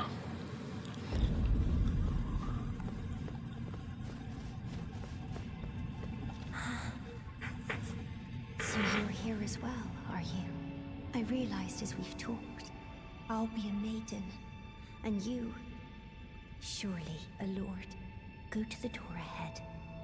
After divesting yourself of your possessions, it will surely open, and the 3 fingers will welcome you. May the flame of chaos find purchase within you. So if I had done this at an earlier point before Melina sacrificed herself, it would have saved her. But like I said, it would have missed out on that crucial story exposition, and that cutscene wouldn't have happened and all that, and you wouldn't have been able to see how all that plays out. So to enter the door, you have to unequip your armor.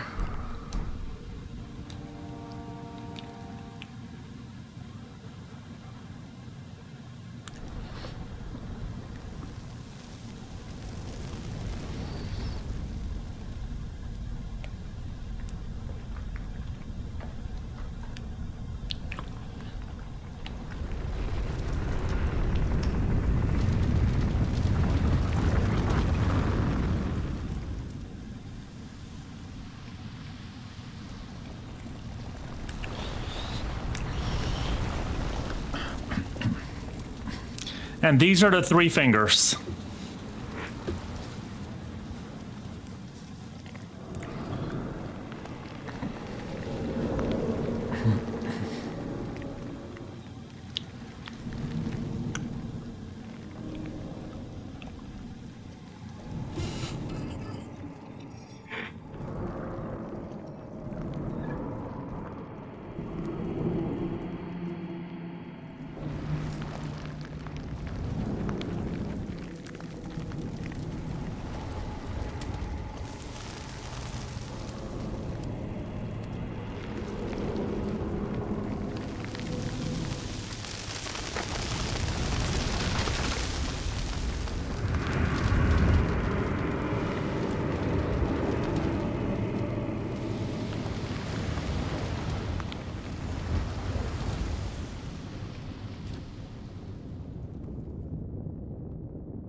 And after this, our eyes turn yellow with the flame of madness. And if you actually go to the mirror in Round Table Hold and customize your appearance, you can actually get rid of the burn marks and the eye color change if you want. But since I wear full armor anyway, there's no need. Now at this point, if Melina is still alive, once you obtain the Frenzied Flame, she'll threaten to kill you if you become the Lord of Frenzied Flame. And what this does is, what I've just done is inherit the Frenzied Flame. So if I beat the game, and it'll lock me into the Frenzied Flame ending, which is the world gets destroyed and everything erased. And all life returns back into being the Great One, the Great Oneness, where there's no differentiation between people. Currently, because I inherited the Frenzied Flame, I'm locked into the ending now, which means I don't get a choice of ending. If I want to free myself from that and gain a choice back, and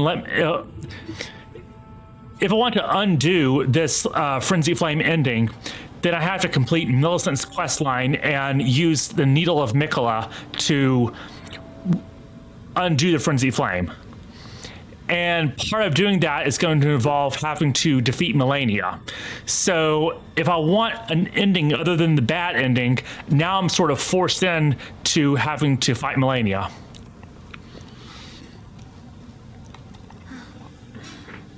The flame of chaos has nestled within you. Could you please rest your hand upon me? And I'm really not looking forward to fighting Melania. She has a reputation for a reason.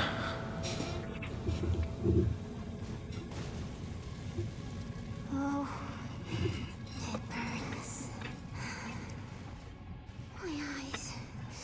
My eyes, they're melting.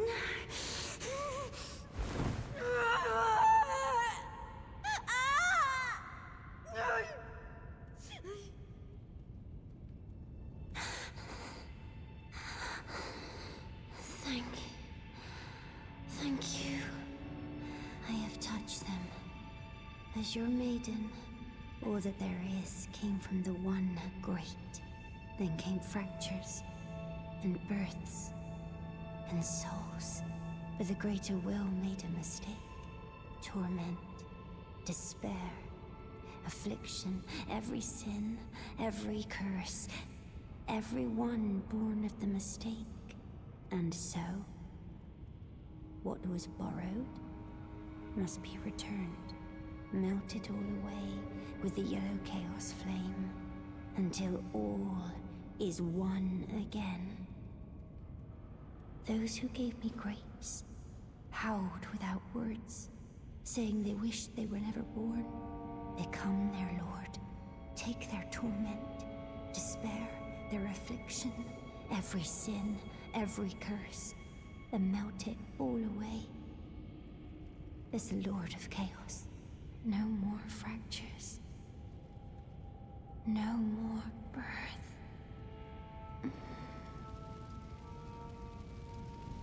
It's a very Buddhist concept, right? That the source of suffering in the world is due to division between souls. Like, individuation is the source of all problems. And they believe that, the followers of the Frenzied Flame believe that if all were to become one again, everything would be in harmony. And the way to do that is to, in this case, burn everything to the ground and destroy everything.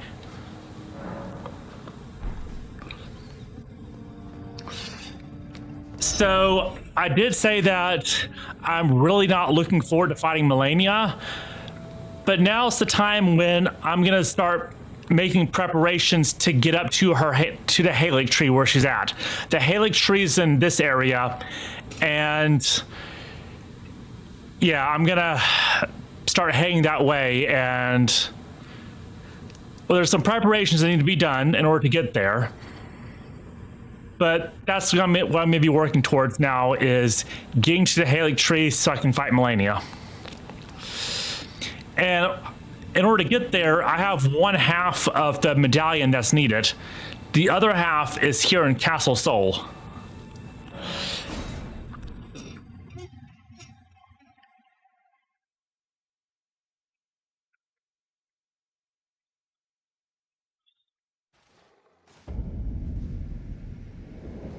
My first playthrough, I think I definitely died to Melania more times than all other deaths in the game combined. That's how difficult she is.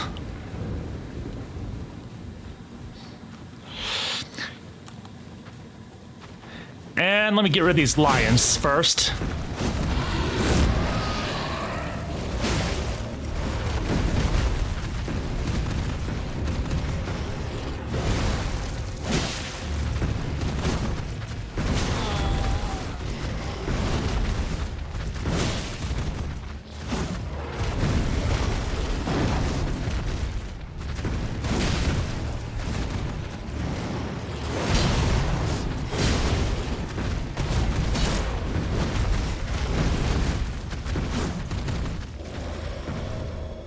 Frost breath.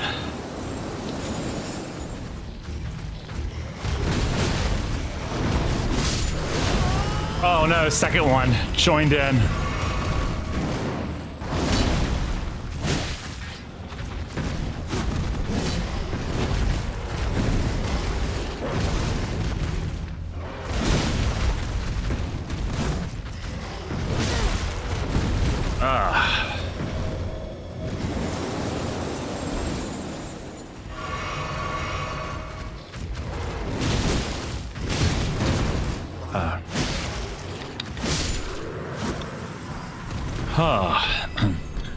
Fortunately, these lions don't resurrect. Wow.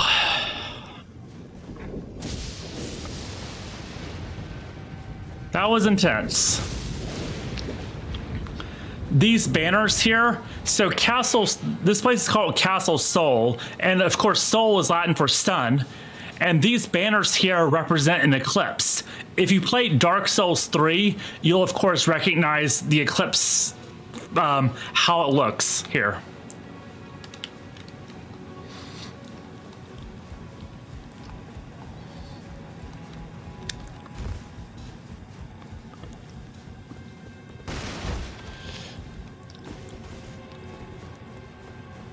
All right, they should leave me alone now that I have this torch.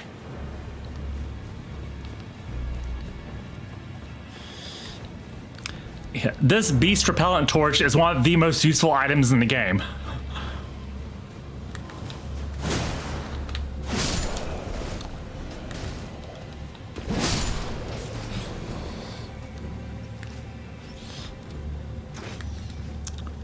Ugh.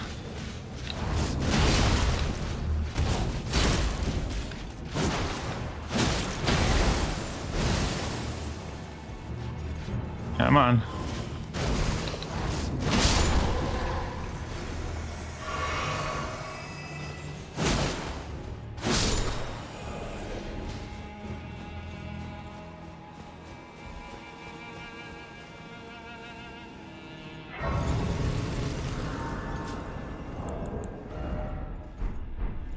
Not quite enough to level up yet.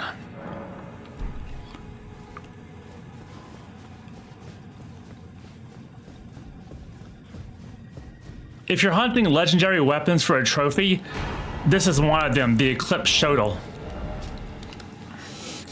Storied sword and treasure of Castle Sol that depicts an eclipsed sun drained of color.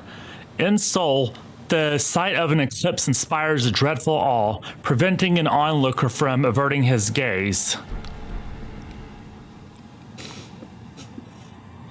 Frigid Son of Sol. Surrender yourself to the eclipse. Grant life to the soulless bones. What? He heard me? Alright, I'm not fighting this guy again. This is... I'm just gonna rest at the side of grace.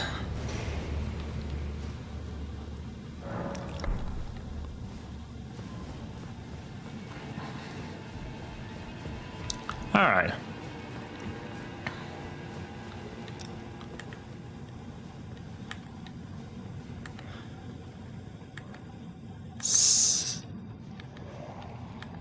So these Albinorics up here, they're like an alarm system. If they see you, they'll cry out and they'll summon those banished knights. And I don't want to deal with that, so let's see.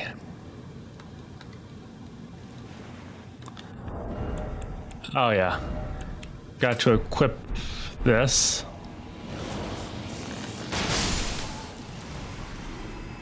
Nice.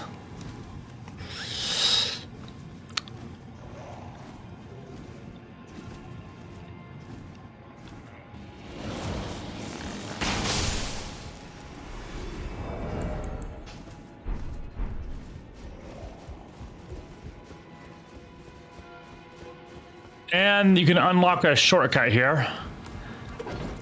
This elevator will go back to the entrance. Okay, here's gonna be another challenging fight. The boss is gonna summon two banished knights to help him out. And what I can do is I can turn one of them against them. I believe I have... Where? Okay, here we go. I can craft a bewitching branch.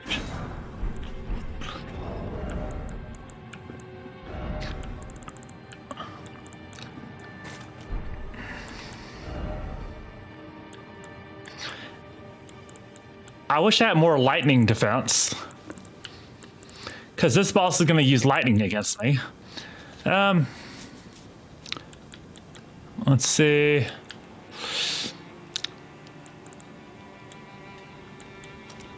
Well, it's better than nothing, so I'll go with that. I forgot to change the purifying crystal tier back to strength. Oh well. I'll do what I can with this. All right, so first thing, I'm gonna use a bewitching branch. There we go.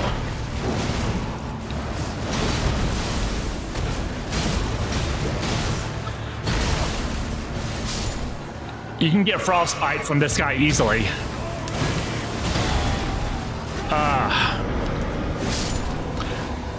All right, now this is where it gets tough. He does frostbite, and he can also do electric damage.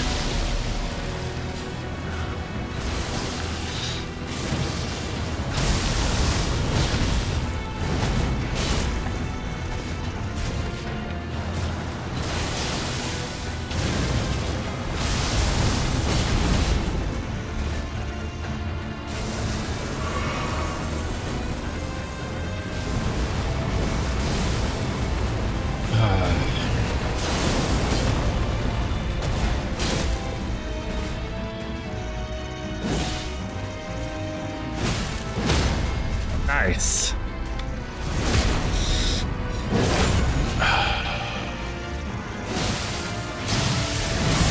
Oh, wow.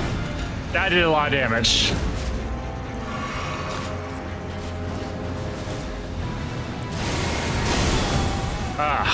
Was not expecting that. All right.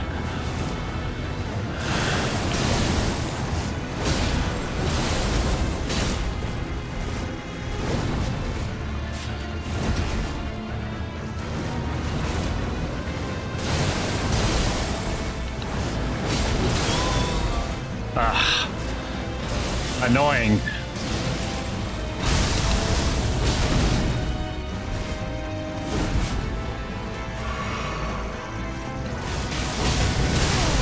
Wow, that did way too much damage.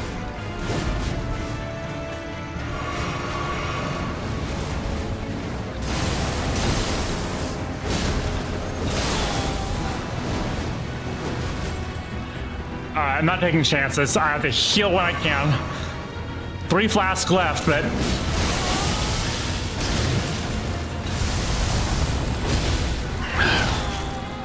Okay.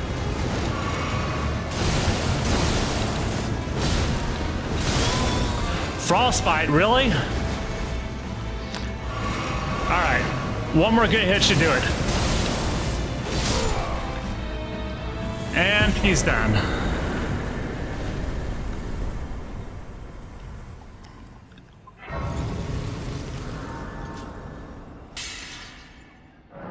Wow, that was... I hardly ever have this much trouble with that. But yeah, that gave me lots of trouble.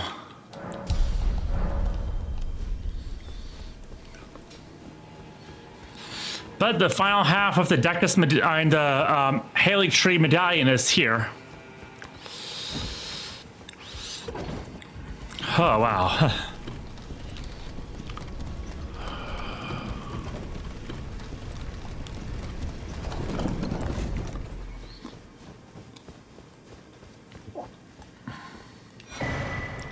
And there we go. And let's see. Lord Mikola, forgive me. The sun has not been swallowed. Our prayers were lacking. Your comrade remains soulless. I will never set my eyes upon it now. Your divine Haley Tree. So basically what they were trying to do is they were trying to use the eclipse in a ritual to restore Godwin's soul back to his body. Mikola was trying to basically allow either bring Godwin back to life, or failing that, by reuniting his soul and his body, allow Godwin to die a true death instead of becoming what he was, the Prince of Death. And we'll actually see more evidence of this later on, of Mikola wanting Godwin to die a true death instead of, you know, the state he's currently in. But that's... So this is the Grand Lift of Rold. This is, if you use the Rold Medallion, it takes you to the mountaintops of the Giants. However, now that we have the Haley Tree Medallion, I can do something else.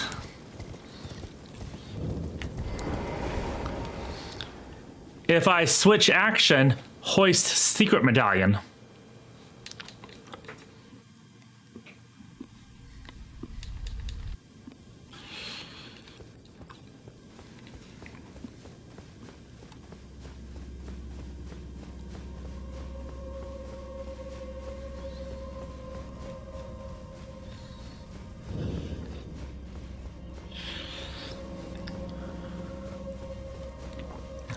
So the Haley Tree is Mikola's creation. So both Mikola and Melania were born cursed. Melania was born with her curse being scarlet rot. Mikola's curse was being eternally in the body of a child. He would remain childlike forever. Somehow that doesn't seem as bad as your limbs literally falling off from being rotted, but whatever. But Mikola was very concerned with curing Melania's scarlet rot, and he tried everything. And the Golden Order fundamentalism proved to be unable to cure it, so he abandoned Golden Order fundamentalism and set out on his own path, which involved creating the Haley Tree as sort of like an alternative to the Erd Tree.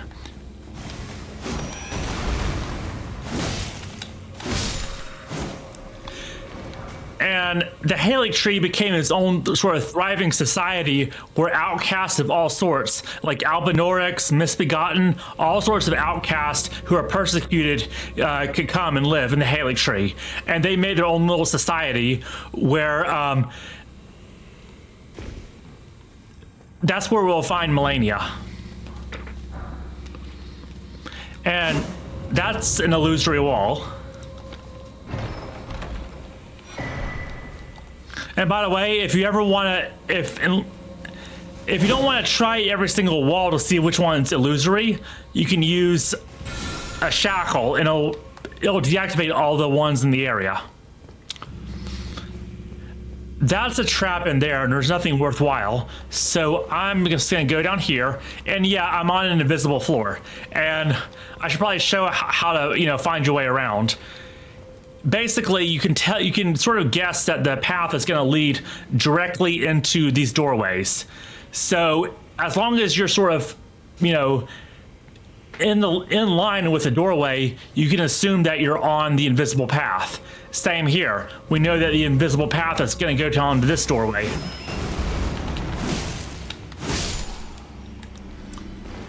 And I can drop down here.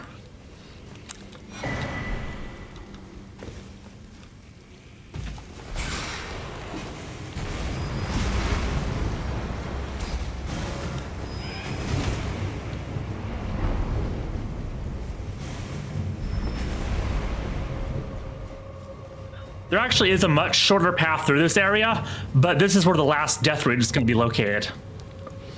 And it's important that I get all the death root before I fight the boss of Farah Mazula. And that will become evident eventually.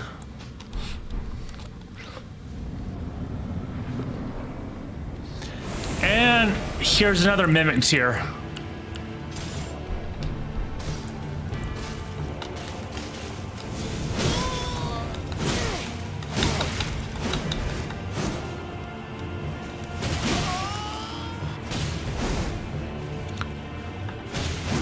I unequipped my sword when coming in because the mimic tier spawns with an exact copy of what you have.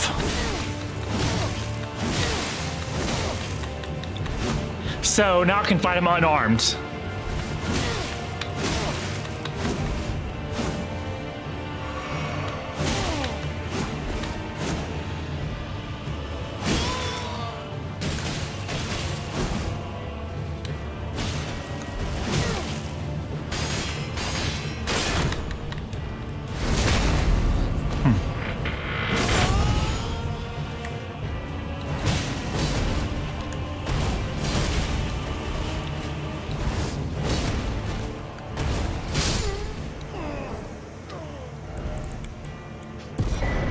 Should probably remove this.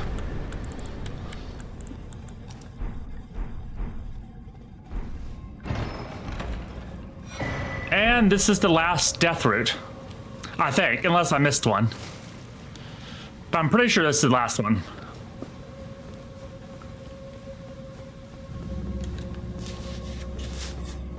And I can come here.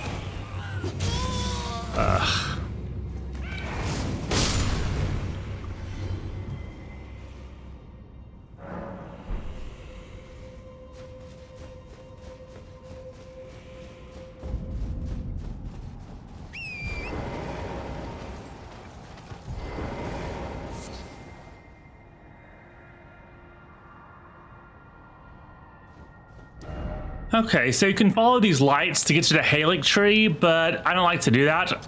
So I'm going to use my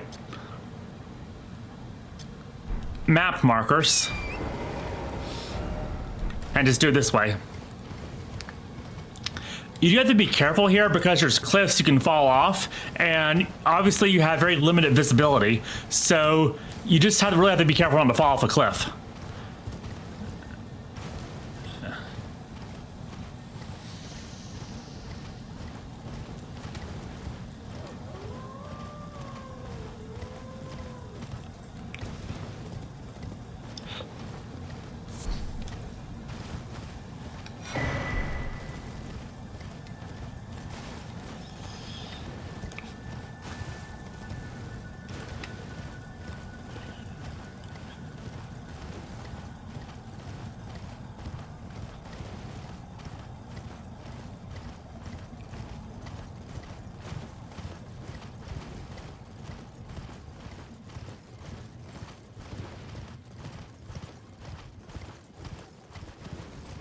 And sometimes Ghost Dragon can like to appear here, so I'm taking a little bit of a wider path.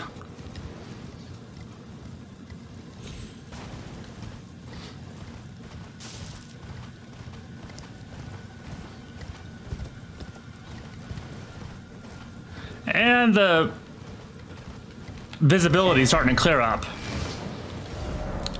And now the full map of the lands between has been unlocked. And up here is the Haley tree. Notice this Albinoric can't move, so she'll have to ride a wolf in order to catch me. But Albinorics are pretty dangerous archers.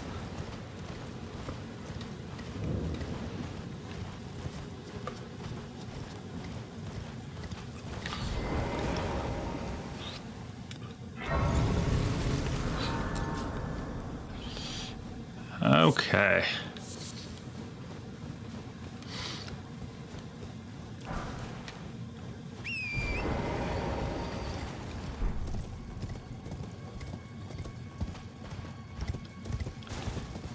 And I gotta unlock this path. This is a bit of a different Everdale. Instead of fighting an enemy here, you have to light these 4 torches. And there's invisible enemies. So I'm going to replace the Beast Repellent torch with the Sentry's torch that lets you see invisible assassins. Because that's...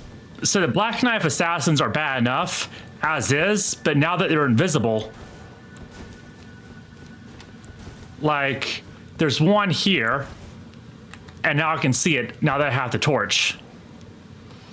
You do not want to fight these guys invisible. I thought I could sneak up on it.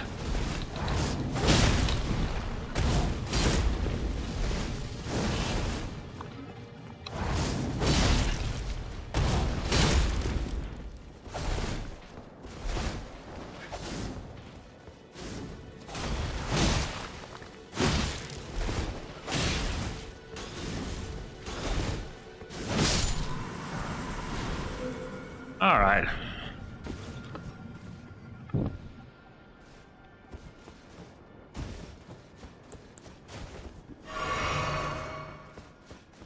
So not only do you have to watch out for assassins, but there's also Albinoric archers on the rooftops.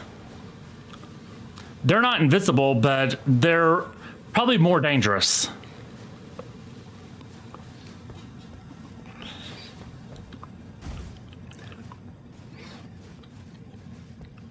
And the good news about this is you don't have to do all 4 of these torches in one attempt. If you die, whichever torches you lit will stay lit. So that's really convenient. Yeah, they're already sniping at me. This is gonna be hard. What, maybe, let's see, do I have a good shield?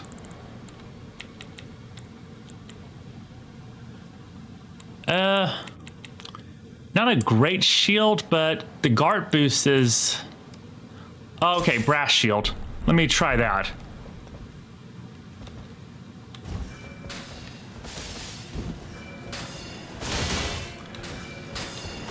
Yeah, this is tough. Oh no, still might die.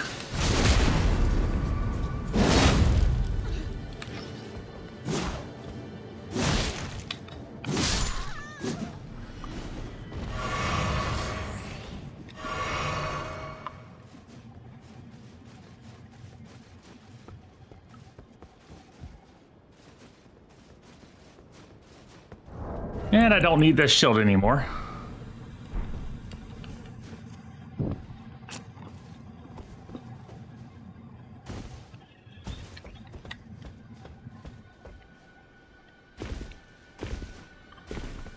All right, last torch. And yeah, these metal doors do resemble the Eternal Cities.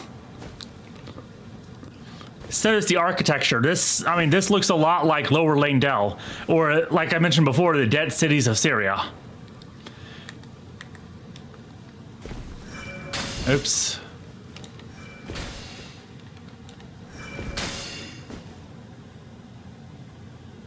Come on.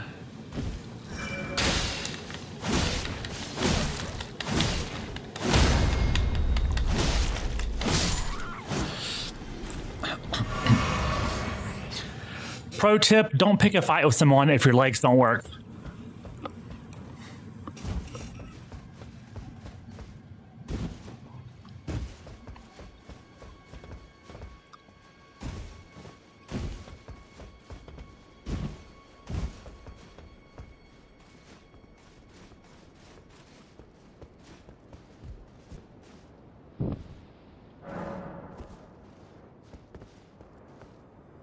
That should be the four. Yep, that's the last of the things.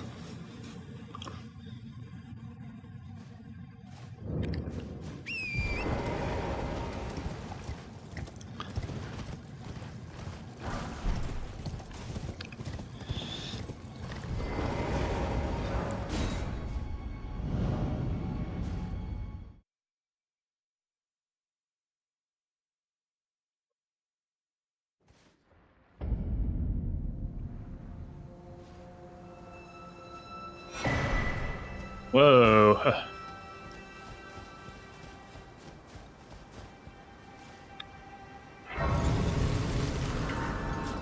This looks better than during the daytime. I'm gonna set it to daylight. And let's see. Okay, not enough to level up. Let me pass time until morning.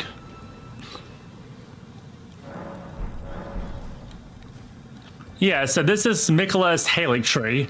And as you can see, there's like a city built into the roots, into the branches of the tree.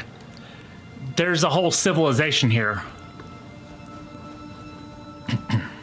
And as you can also see from these red mushrooms, the tree's been infected with Melania's rot.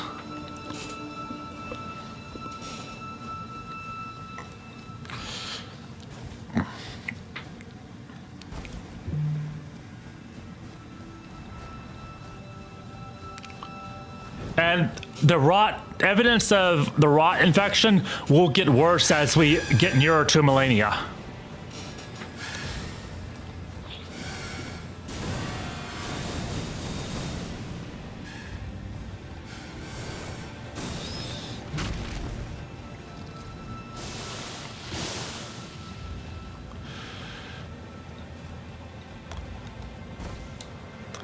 This isn't the safest route to go, but there's something I want to show up here. Yeah, when I said this is not the safest route, that's what I meant.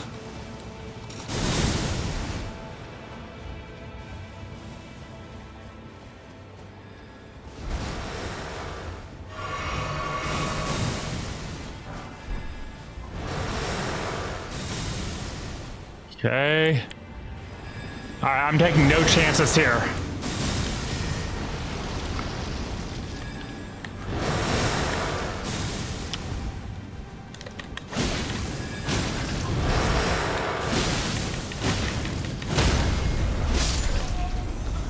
There we go.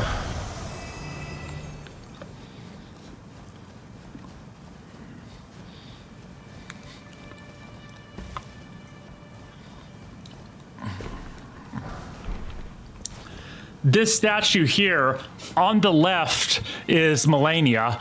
You can see her arm is gone. It's not because the statue is broken, it's because her arm literally fell off from rotting off. And the one on the right is Miquella.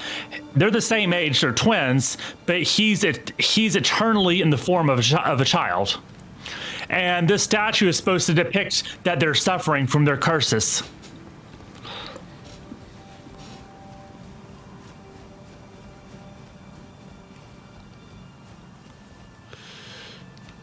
What's a safe way to descend? I'd like to get down without dying. Oh, that works.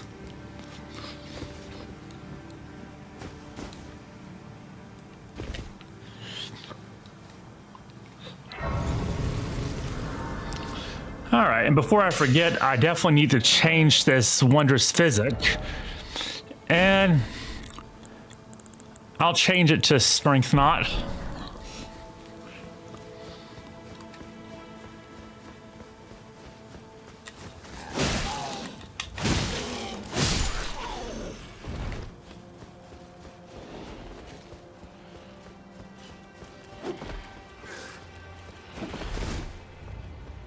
So yeah, these are misbegotten. over. Not these guys, but the misbegotten are praying, and they're one of the creatures that found refuge in the Haley Tree.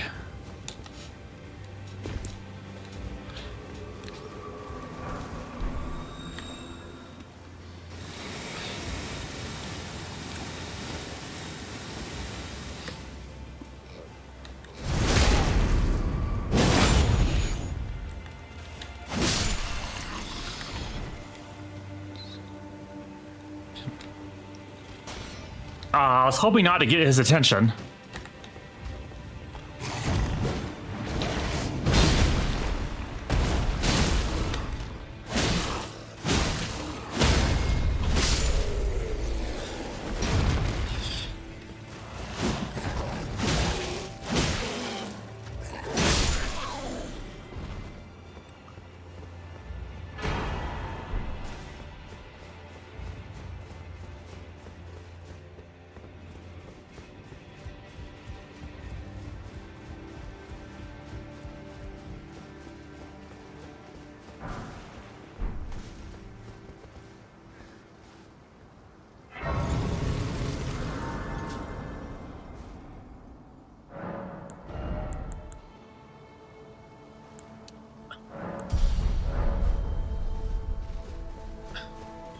I'm leveling up endurance not only because it's going to help with my equip load, but also stamina. And I'm going to need a lot of stamina for Melania's fight. So these crystallians here, they're summoned by these spirit-crawling snails. So I don't have a good weapon to fight the crystallians, but if you take out the snails, it takes out their corresponding crystallian. Yep.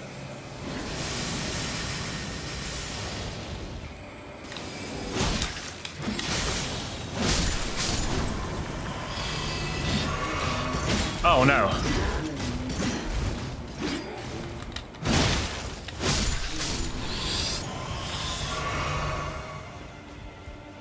All right, big jump. There.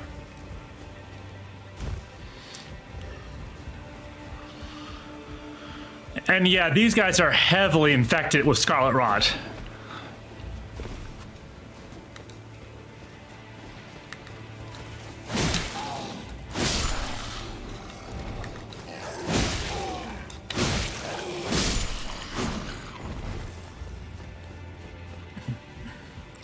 And this is a tough boss fight. Oh no, man. I was gonna unlock a shortcut, but this guy saw me. So this time, instead of taking out the crystallians, I'm just gonna run from it.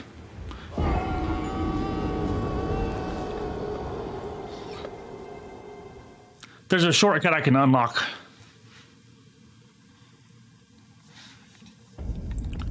All right. So forget the crystallians and all that. I'm just gonna straight run for all this.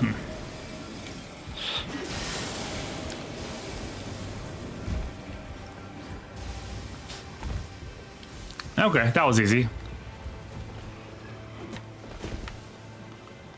Same strategy here, just run.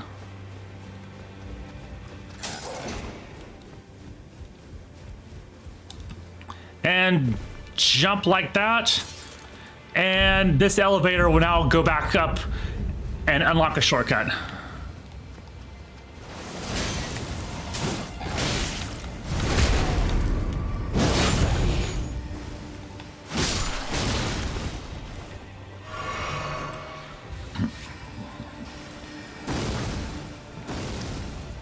And the reason I wanted to unlock a shortcut is there's a boss over there. Come on, come this way. Right this way, yeah. Right this way. And I'll run over here.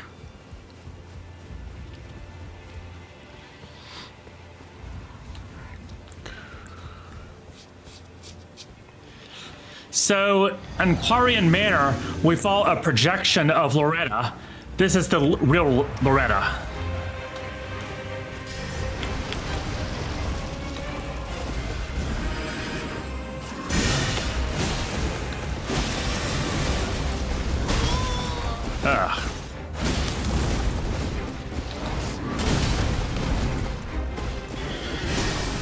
Uh-oh. All right.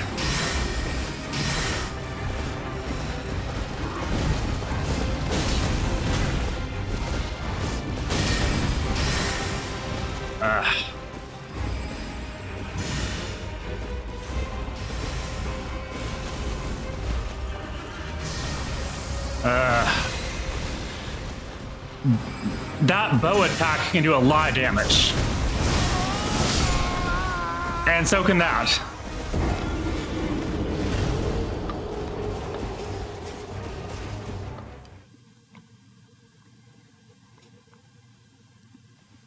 But you know what? She does magic damage, and I actually just got this recently from the hidden path through the Haley tree to resist magic damage. And I can take advantage of the shortcut I unlocked. So this is the elevator I sent back up.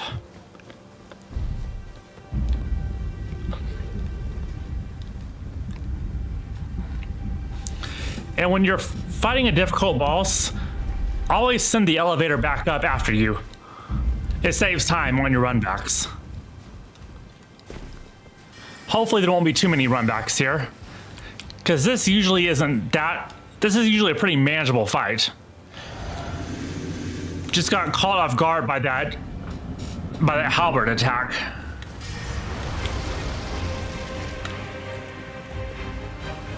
Okay, come on.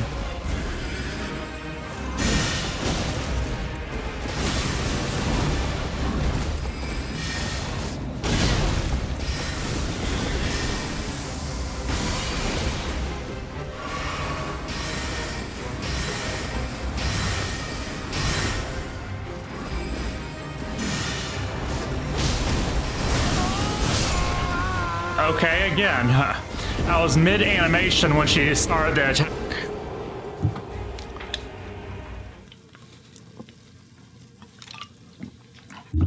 Okay, but the thing is that she appeared to be in a neutral stance when I started my attack.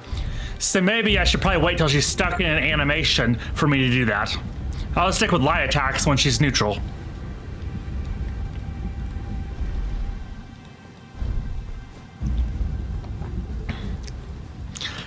Like I said, the Haley tree is one of the parts of the game where there's a noticeable spike in difficulty.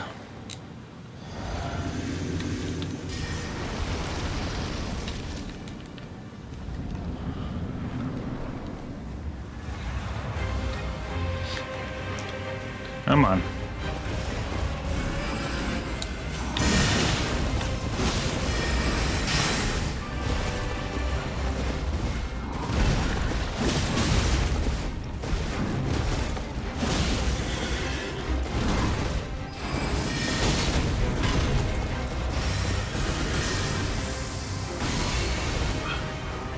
Okay.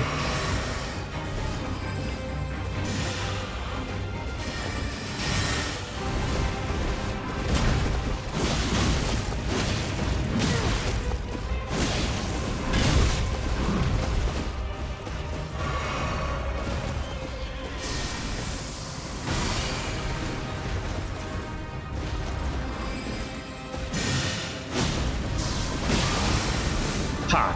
Got bleed.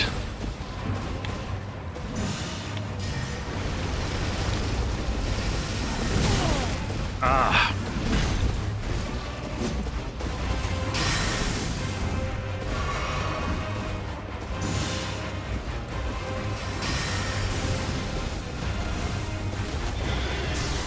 Uh-oh, this is her more powerful attack. Ah.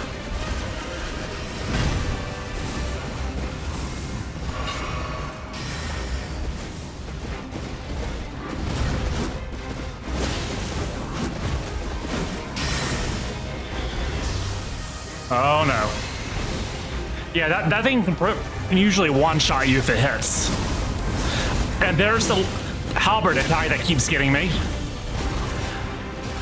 Alright, so I'm getting better at dodging that.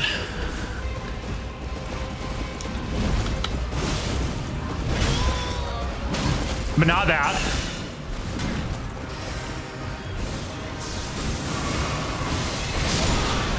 Ah, I was healing when she fired.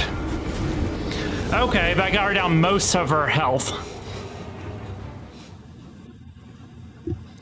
Haley Tree is insane when it comes to difficulty.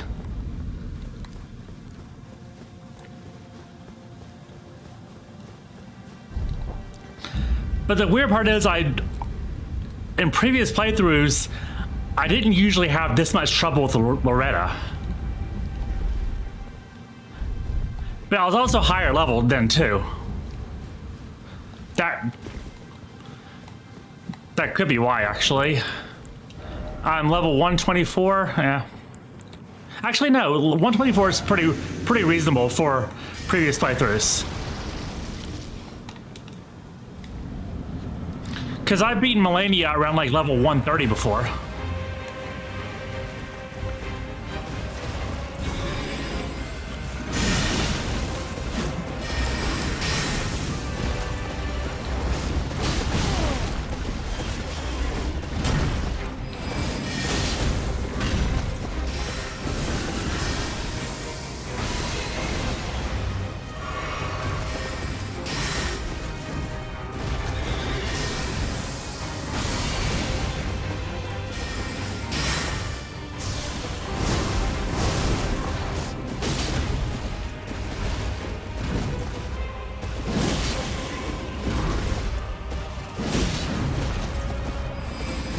These jump attacks seem to do pretty well. I'm just gonna heal when I can.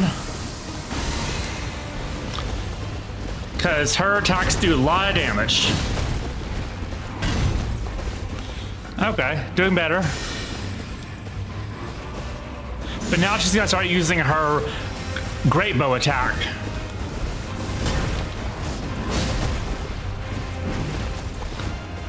Huh. I need to reapply Blood Flame Blade.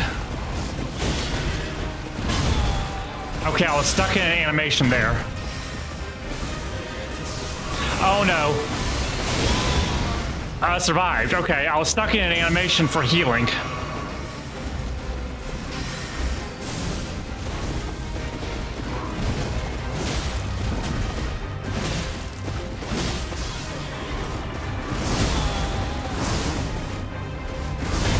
Wow, okay.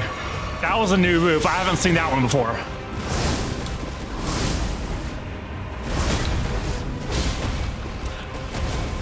Almost. I could have finished her off right then. All right.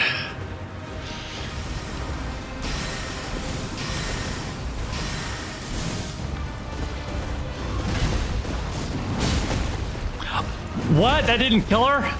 She still has... Okay, but now she's dead.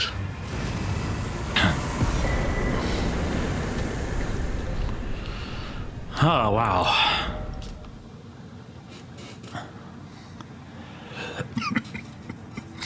Originally given for service as a personal guard to Carrion royalty, which explains why her projection is in Carrion Manor, the weapon's blue glintstone has been replaced with unalloyed gold. Glintstone is associated with sorcery, which the Carrions are known for, and unalloyed gold is what Mikola is known for. Okay. Developed by Loretta after her long, bloody journey to seek out a place where the Albinorics could live in peace. The Albinorics didn't really make it here. They wanted to come here. This was like their promised land, but they never made it.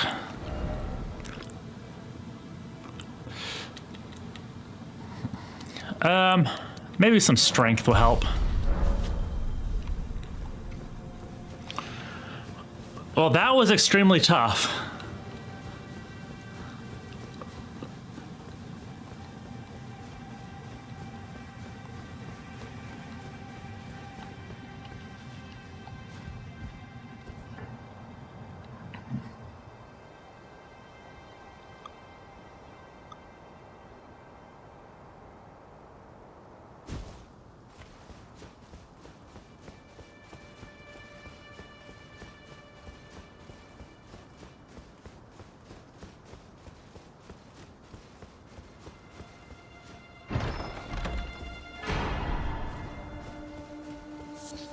There's a lot of very important trees in this game. There's the Great Tree, which is no longer there, but its roots are still intact. The Erd Tree. This is the Halic Tree. And in the DLC, there's going to be what's called the Shadow Tree.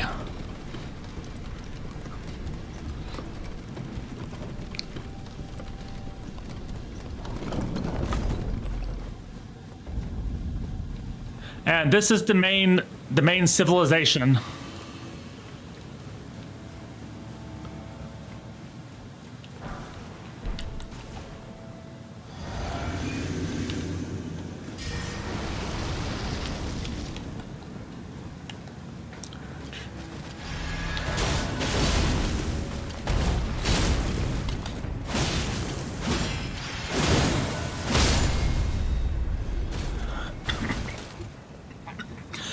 We're gonna see two types of soldiers here.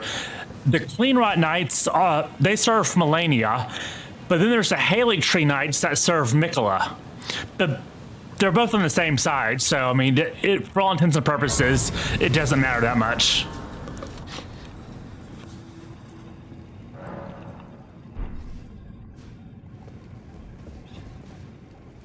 There's a problem. I'm not seeing Millicent. Okay, she's still back here, okay. For some reason, she didn't progress. Let me talk to her again, and then she should progress. Because I definitely want to complete her quest line. I'm searching for a fort to the north of the ruins. I already found it. The master of the fort was given a... Yeah, I already found it. I believe that is where Melania will be found. The Halic tree is hidden some... I'm searching for... Okay. So now she should progress.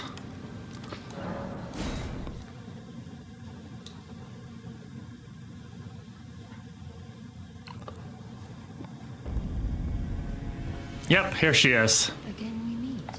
I can only surmise our purposes are aligned. In which case, allow me to explain myself. I am of Melania's blood, but in what capacity I know not. I could be sister, daughter, or an offshoot. Whatever the case, though, I am certain of a kinship between us. There is something I must return to Melania. The will that was once her own. The dignity. The sense of self. That allowed her to resist the call of the Scarlet Rot. The pride she abandoned. To meet Radahn's measure. There is something... The will, Okay. the dignity. So there's sort of a theme here. Melania has a lot in common with Sister Frida from Dark Souls 3 and from Lady Maria from Bloodborne, besides the fact that some aesthetic similarities. Like Maria and Frida, she has a secret, she has a power. In her case, her power is Scarlet Rot. And she doesn't use her power. She suppresses it because she's ashamed of it. Except when she has no choice and she's put in a desperate situation.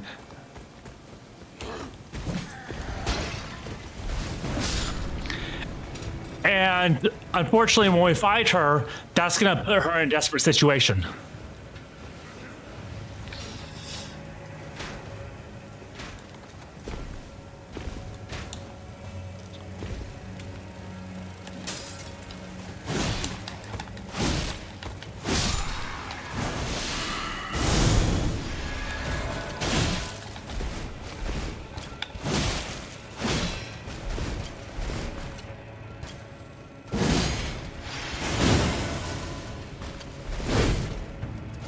Nice try.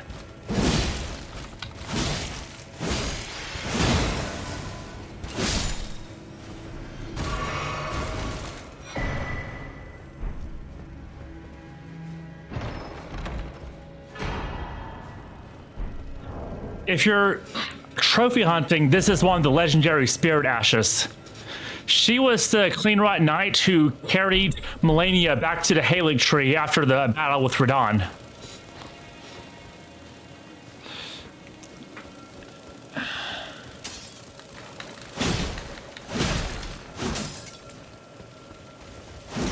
Oh well.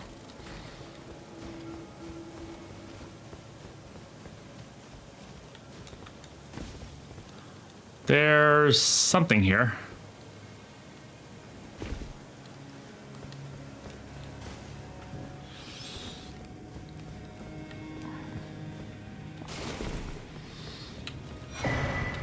One of the seabed curses. Nice.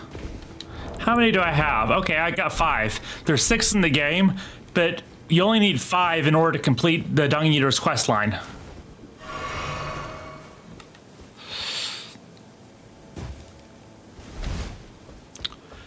I don't like this area because revenants spawn, but there's a legendary talisman here. Yeah, these enemies are terrible.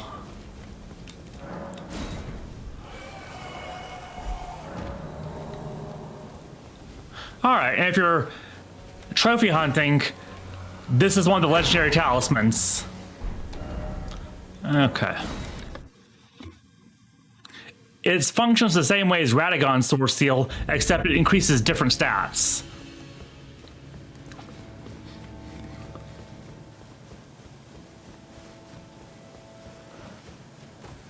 These are Michaelis Knights, by the way.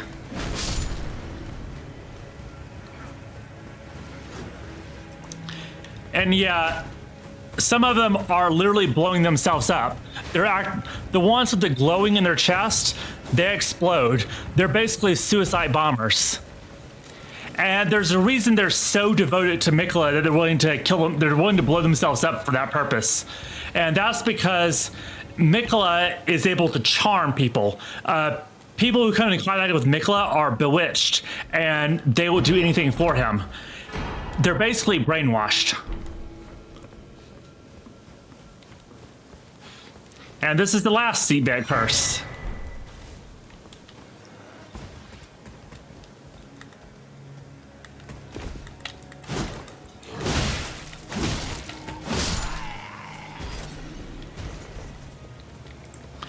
Now, normally if you run up here, there's 2 ballista pointed right at you, and Archer with a great bow back there, a huge enemy over there. Basically, if you run down this pathway, you're going to have a very difficult time.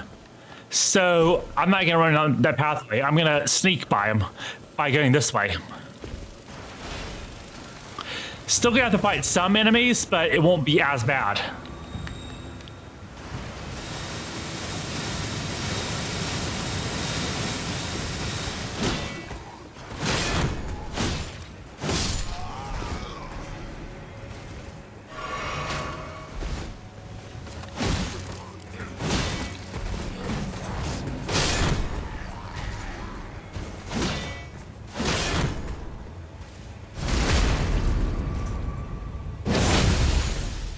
All right.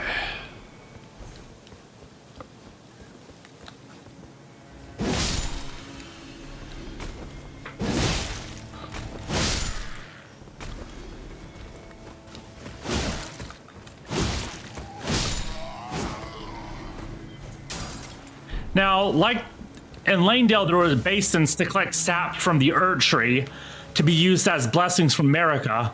I believe this is likely to collect sap from the Haley Tree. And as I mentioned before, it appears that people are reborn from the branches of the Erd Tree. Well, here we find cocoons all over the place. There's likely some aspect of rebirth going on here. And I also mentioned the Tree of Yeshai with America's bedchamber at the top. That sort of shows the hierarchy and like the golden lineage. Here's a different tree, except there's nobody at the top. Instead, there's two figures on either side, which I believe to be Miquella and Melania. Oh no, I didn't mean to roll off there. But I can come this way. Not a problem.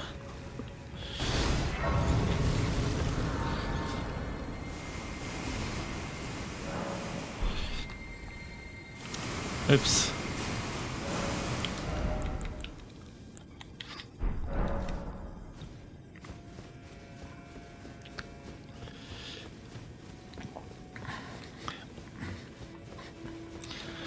And we're coming close to the end of Millicent's quest line. And as you can guess, as with most characters in this game, there's not really a happy ending to be found. Oh, I need to equip something.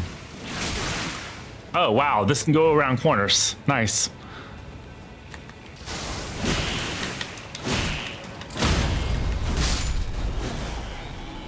Yeah, that's Scarlet Rot. Okay. So I can equip the Bloodhound's Claws. And the reason I want to do that is because it gives me the Ash of War Bloodhound Step. And this is a very thick sludge of Scarlet Rot that makes you walk very slowly. But with this Ash of War, I can do this.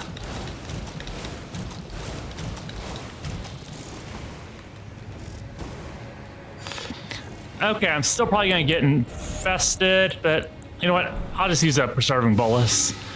Not a problem.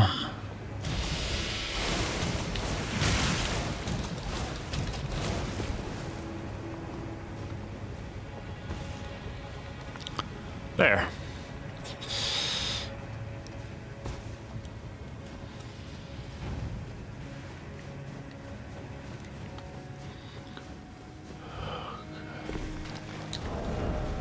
Don't need that anymore.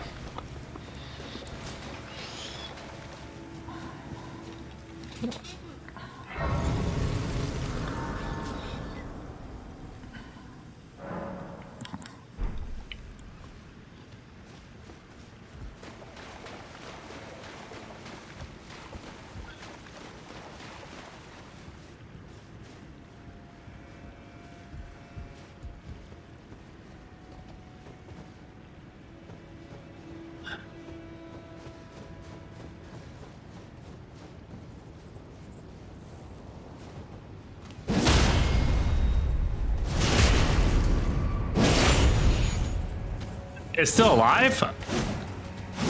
Well, okay.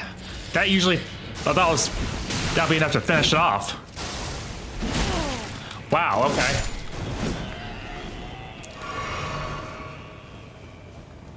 Not a problem. All right. Now this is a trap. I'm going to have to find an ulcerated tree spirit on this small island, most of which has scarlet rot, a rot swamp in it. That makes you move slowly. But I have a trick. Well, I haven't tested this trick out before, but there's a first time for everything, so we'll see how well this goes. I'm going to retreat and come back up this branch for safety while it struggles. And I will get to a vantage point here. All right. And what I'm going to do is I'm going to equip the jar cannon. And I have explosive great bolts. All right. Oh, you know what? There's more stuff I can do here.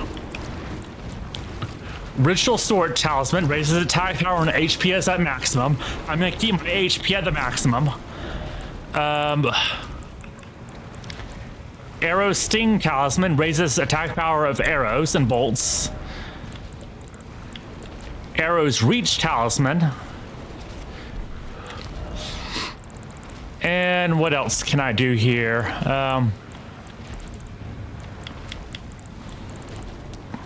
All right, this is pretty good start, I think. So,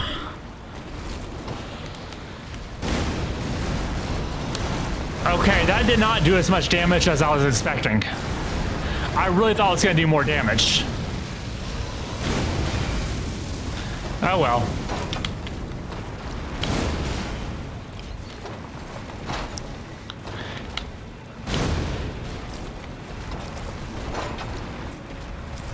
Maybe I'll shark shoot it like this. Yeah.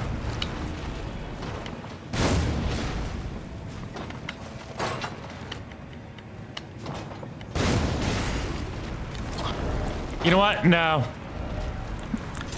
I'll try Radahn's great bow. Let's try that.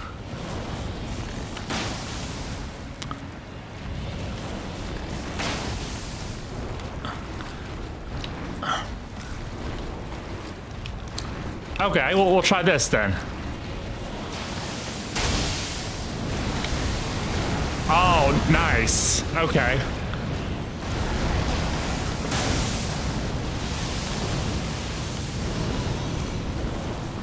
He moved.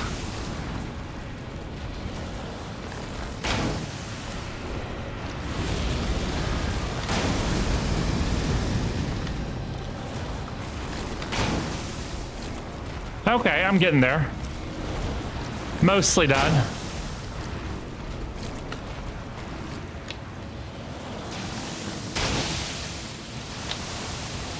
Oh, wow. As long as he's not jumping around this Radahn's Rain attack. Oh, nice. Staggered. Oh, wow.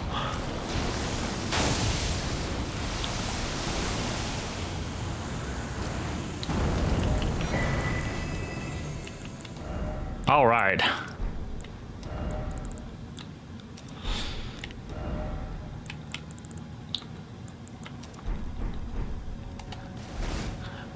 Golden seed. Now I can go back to the island and help Millicent complete her quest.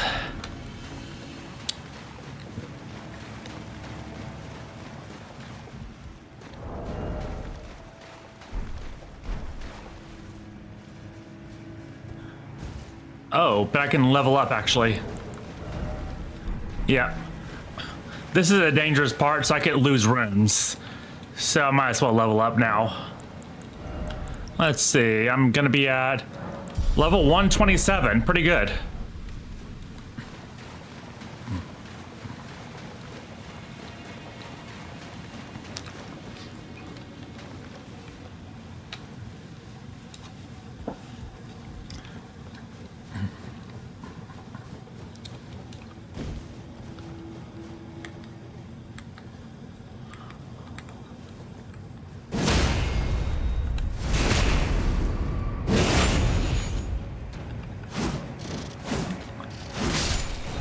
All right.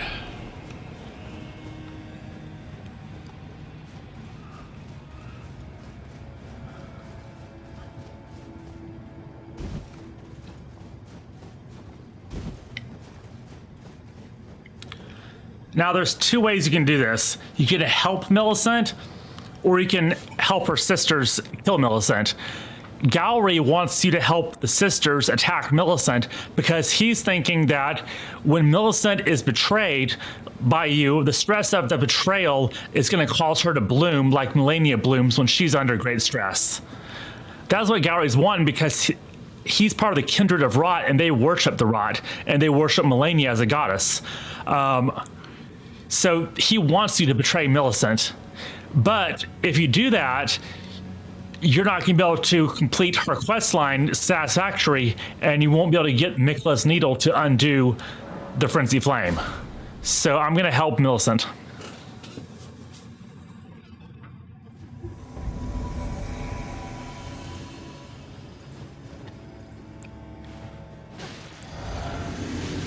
Oh, I forgot I'm an invader here.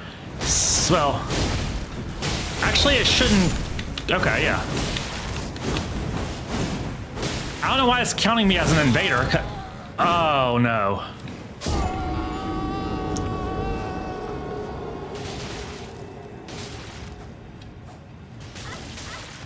Oh, well. The good news is it starts you right back in front of the signs.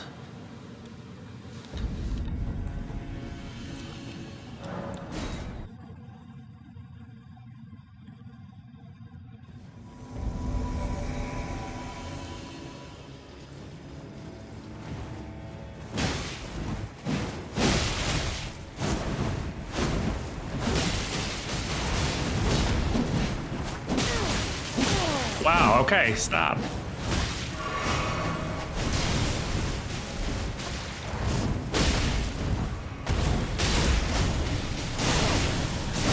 Okay, okay, okay.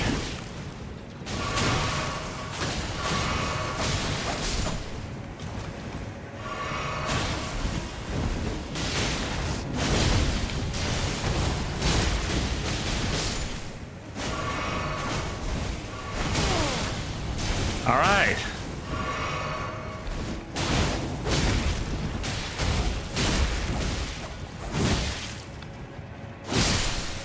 One down, finally. Two down. All right, they're all gone.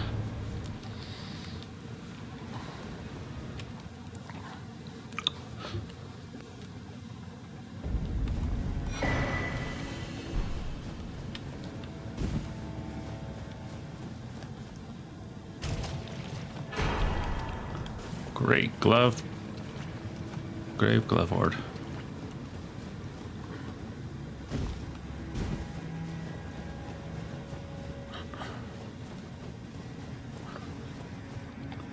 Oh, thank you for lending your... Without your help, I could not have defeated that quartet.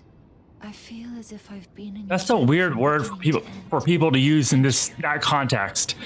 Who, when you're describing a group of four people, you don't typically drop the word quartet that casually. But this is where things end. I paused to even tell you, but I took out the needle myself. Tell whoever put you up to this that if I am to flower into something other than myself, I would rather rot into nothingness as I am.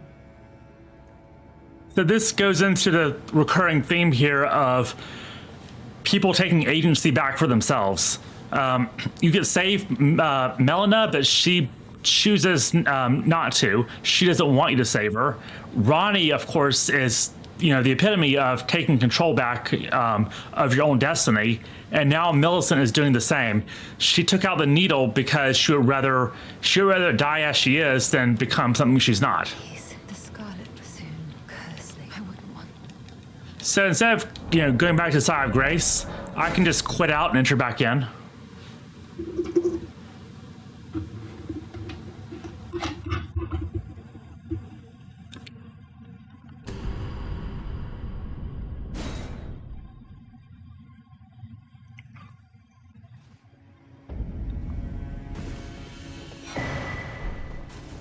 All right.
And again, for trophy hunters, that Dragon Crest Great Shield Talisman is one of the legendary talismans.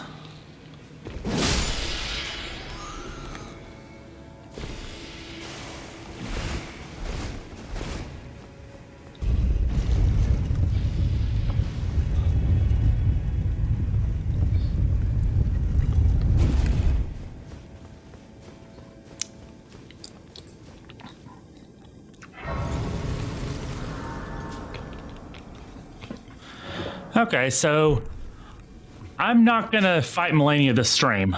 I'll save that for next stream. But what I am going to do this stream is fight the Godskin duo. Because I can get a bell bearing from them.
Wow, okay.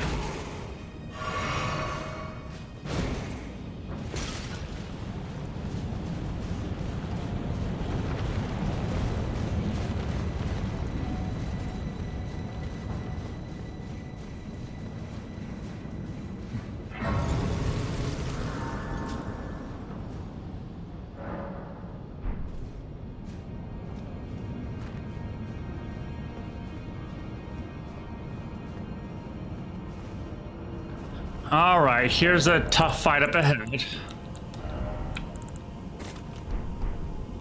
The Godskin Duo.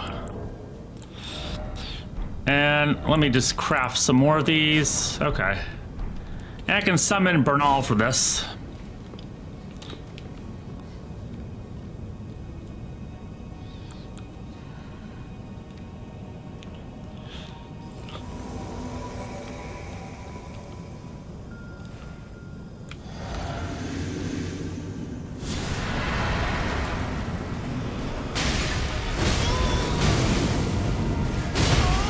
Wow, okay.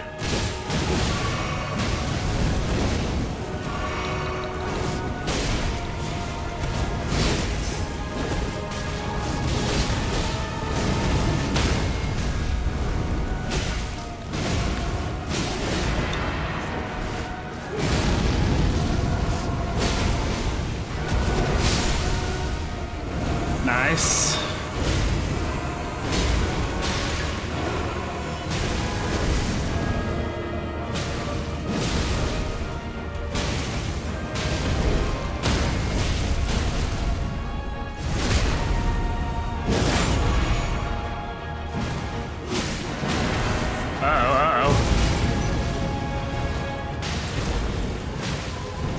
Come on, go to sleep.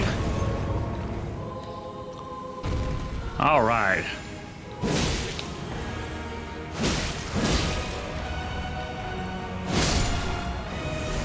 Nice. Getting there. Oh, crap. I didn't realize this was...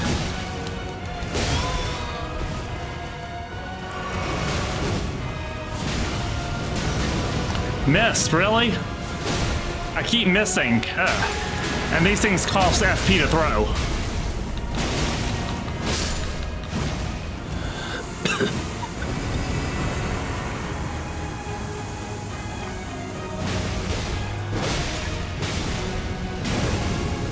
Come on, go to sleep.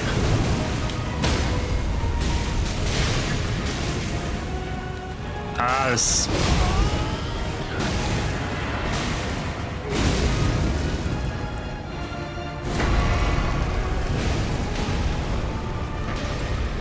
Go to sleep.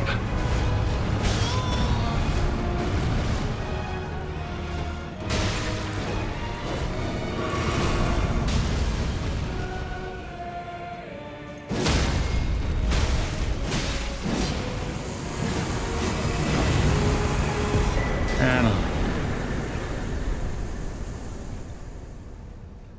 nice. All right. They dropped the bell bearing.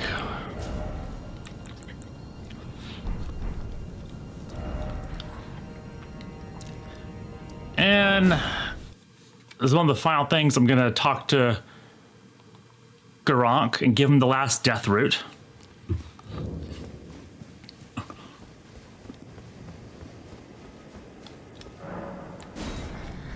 It is still I am not saved. America! Is this what it is? To sin will things never be the same again? Tarnished. My thanks for thy long labor. But I have done all I can in this land. Henceforth, mine appetite shall be my sole companion. Farewell.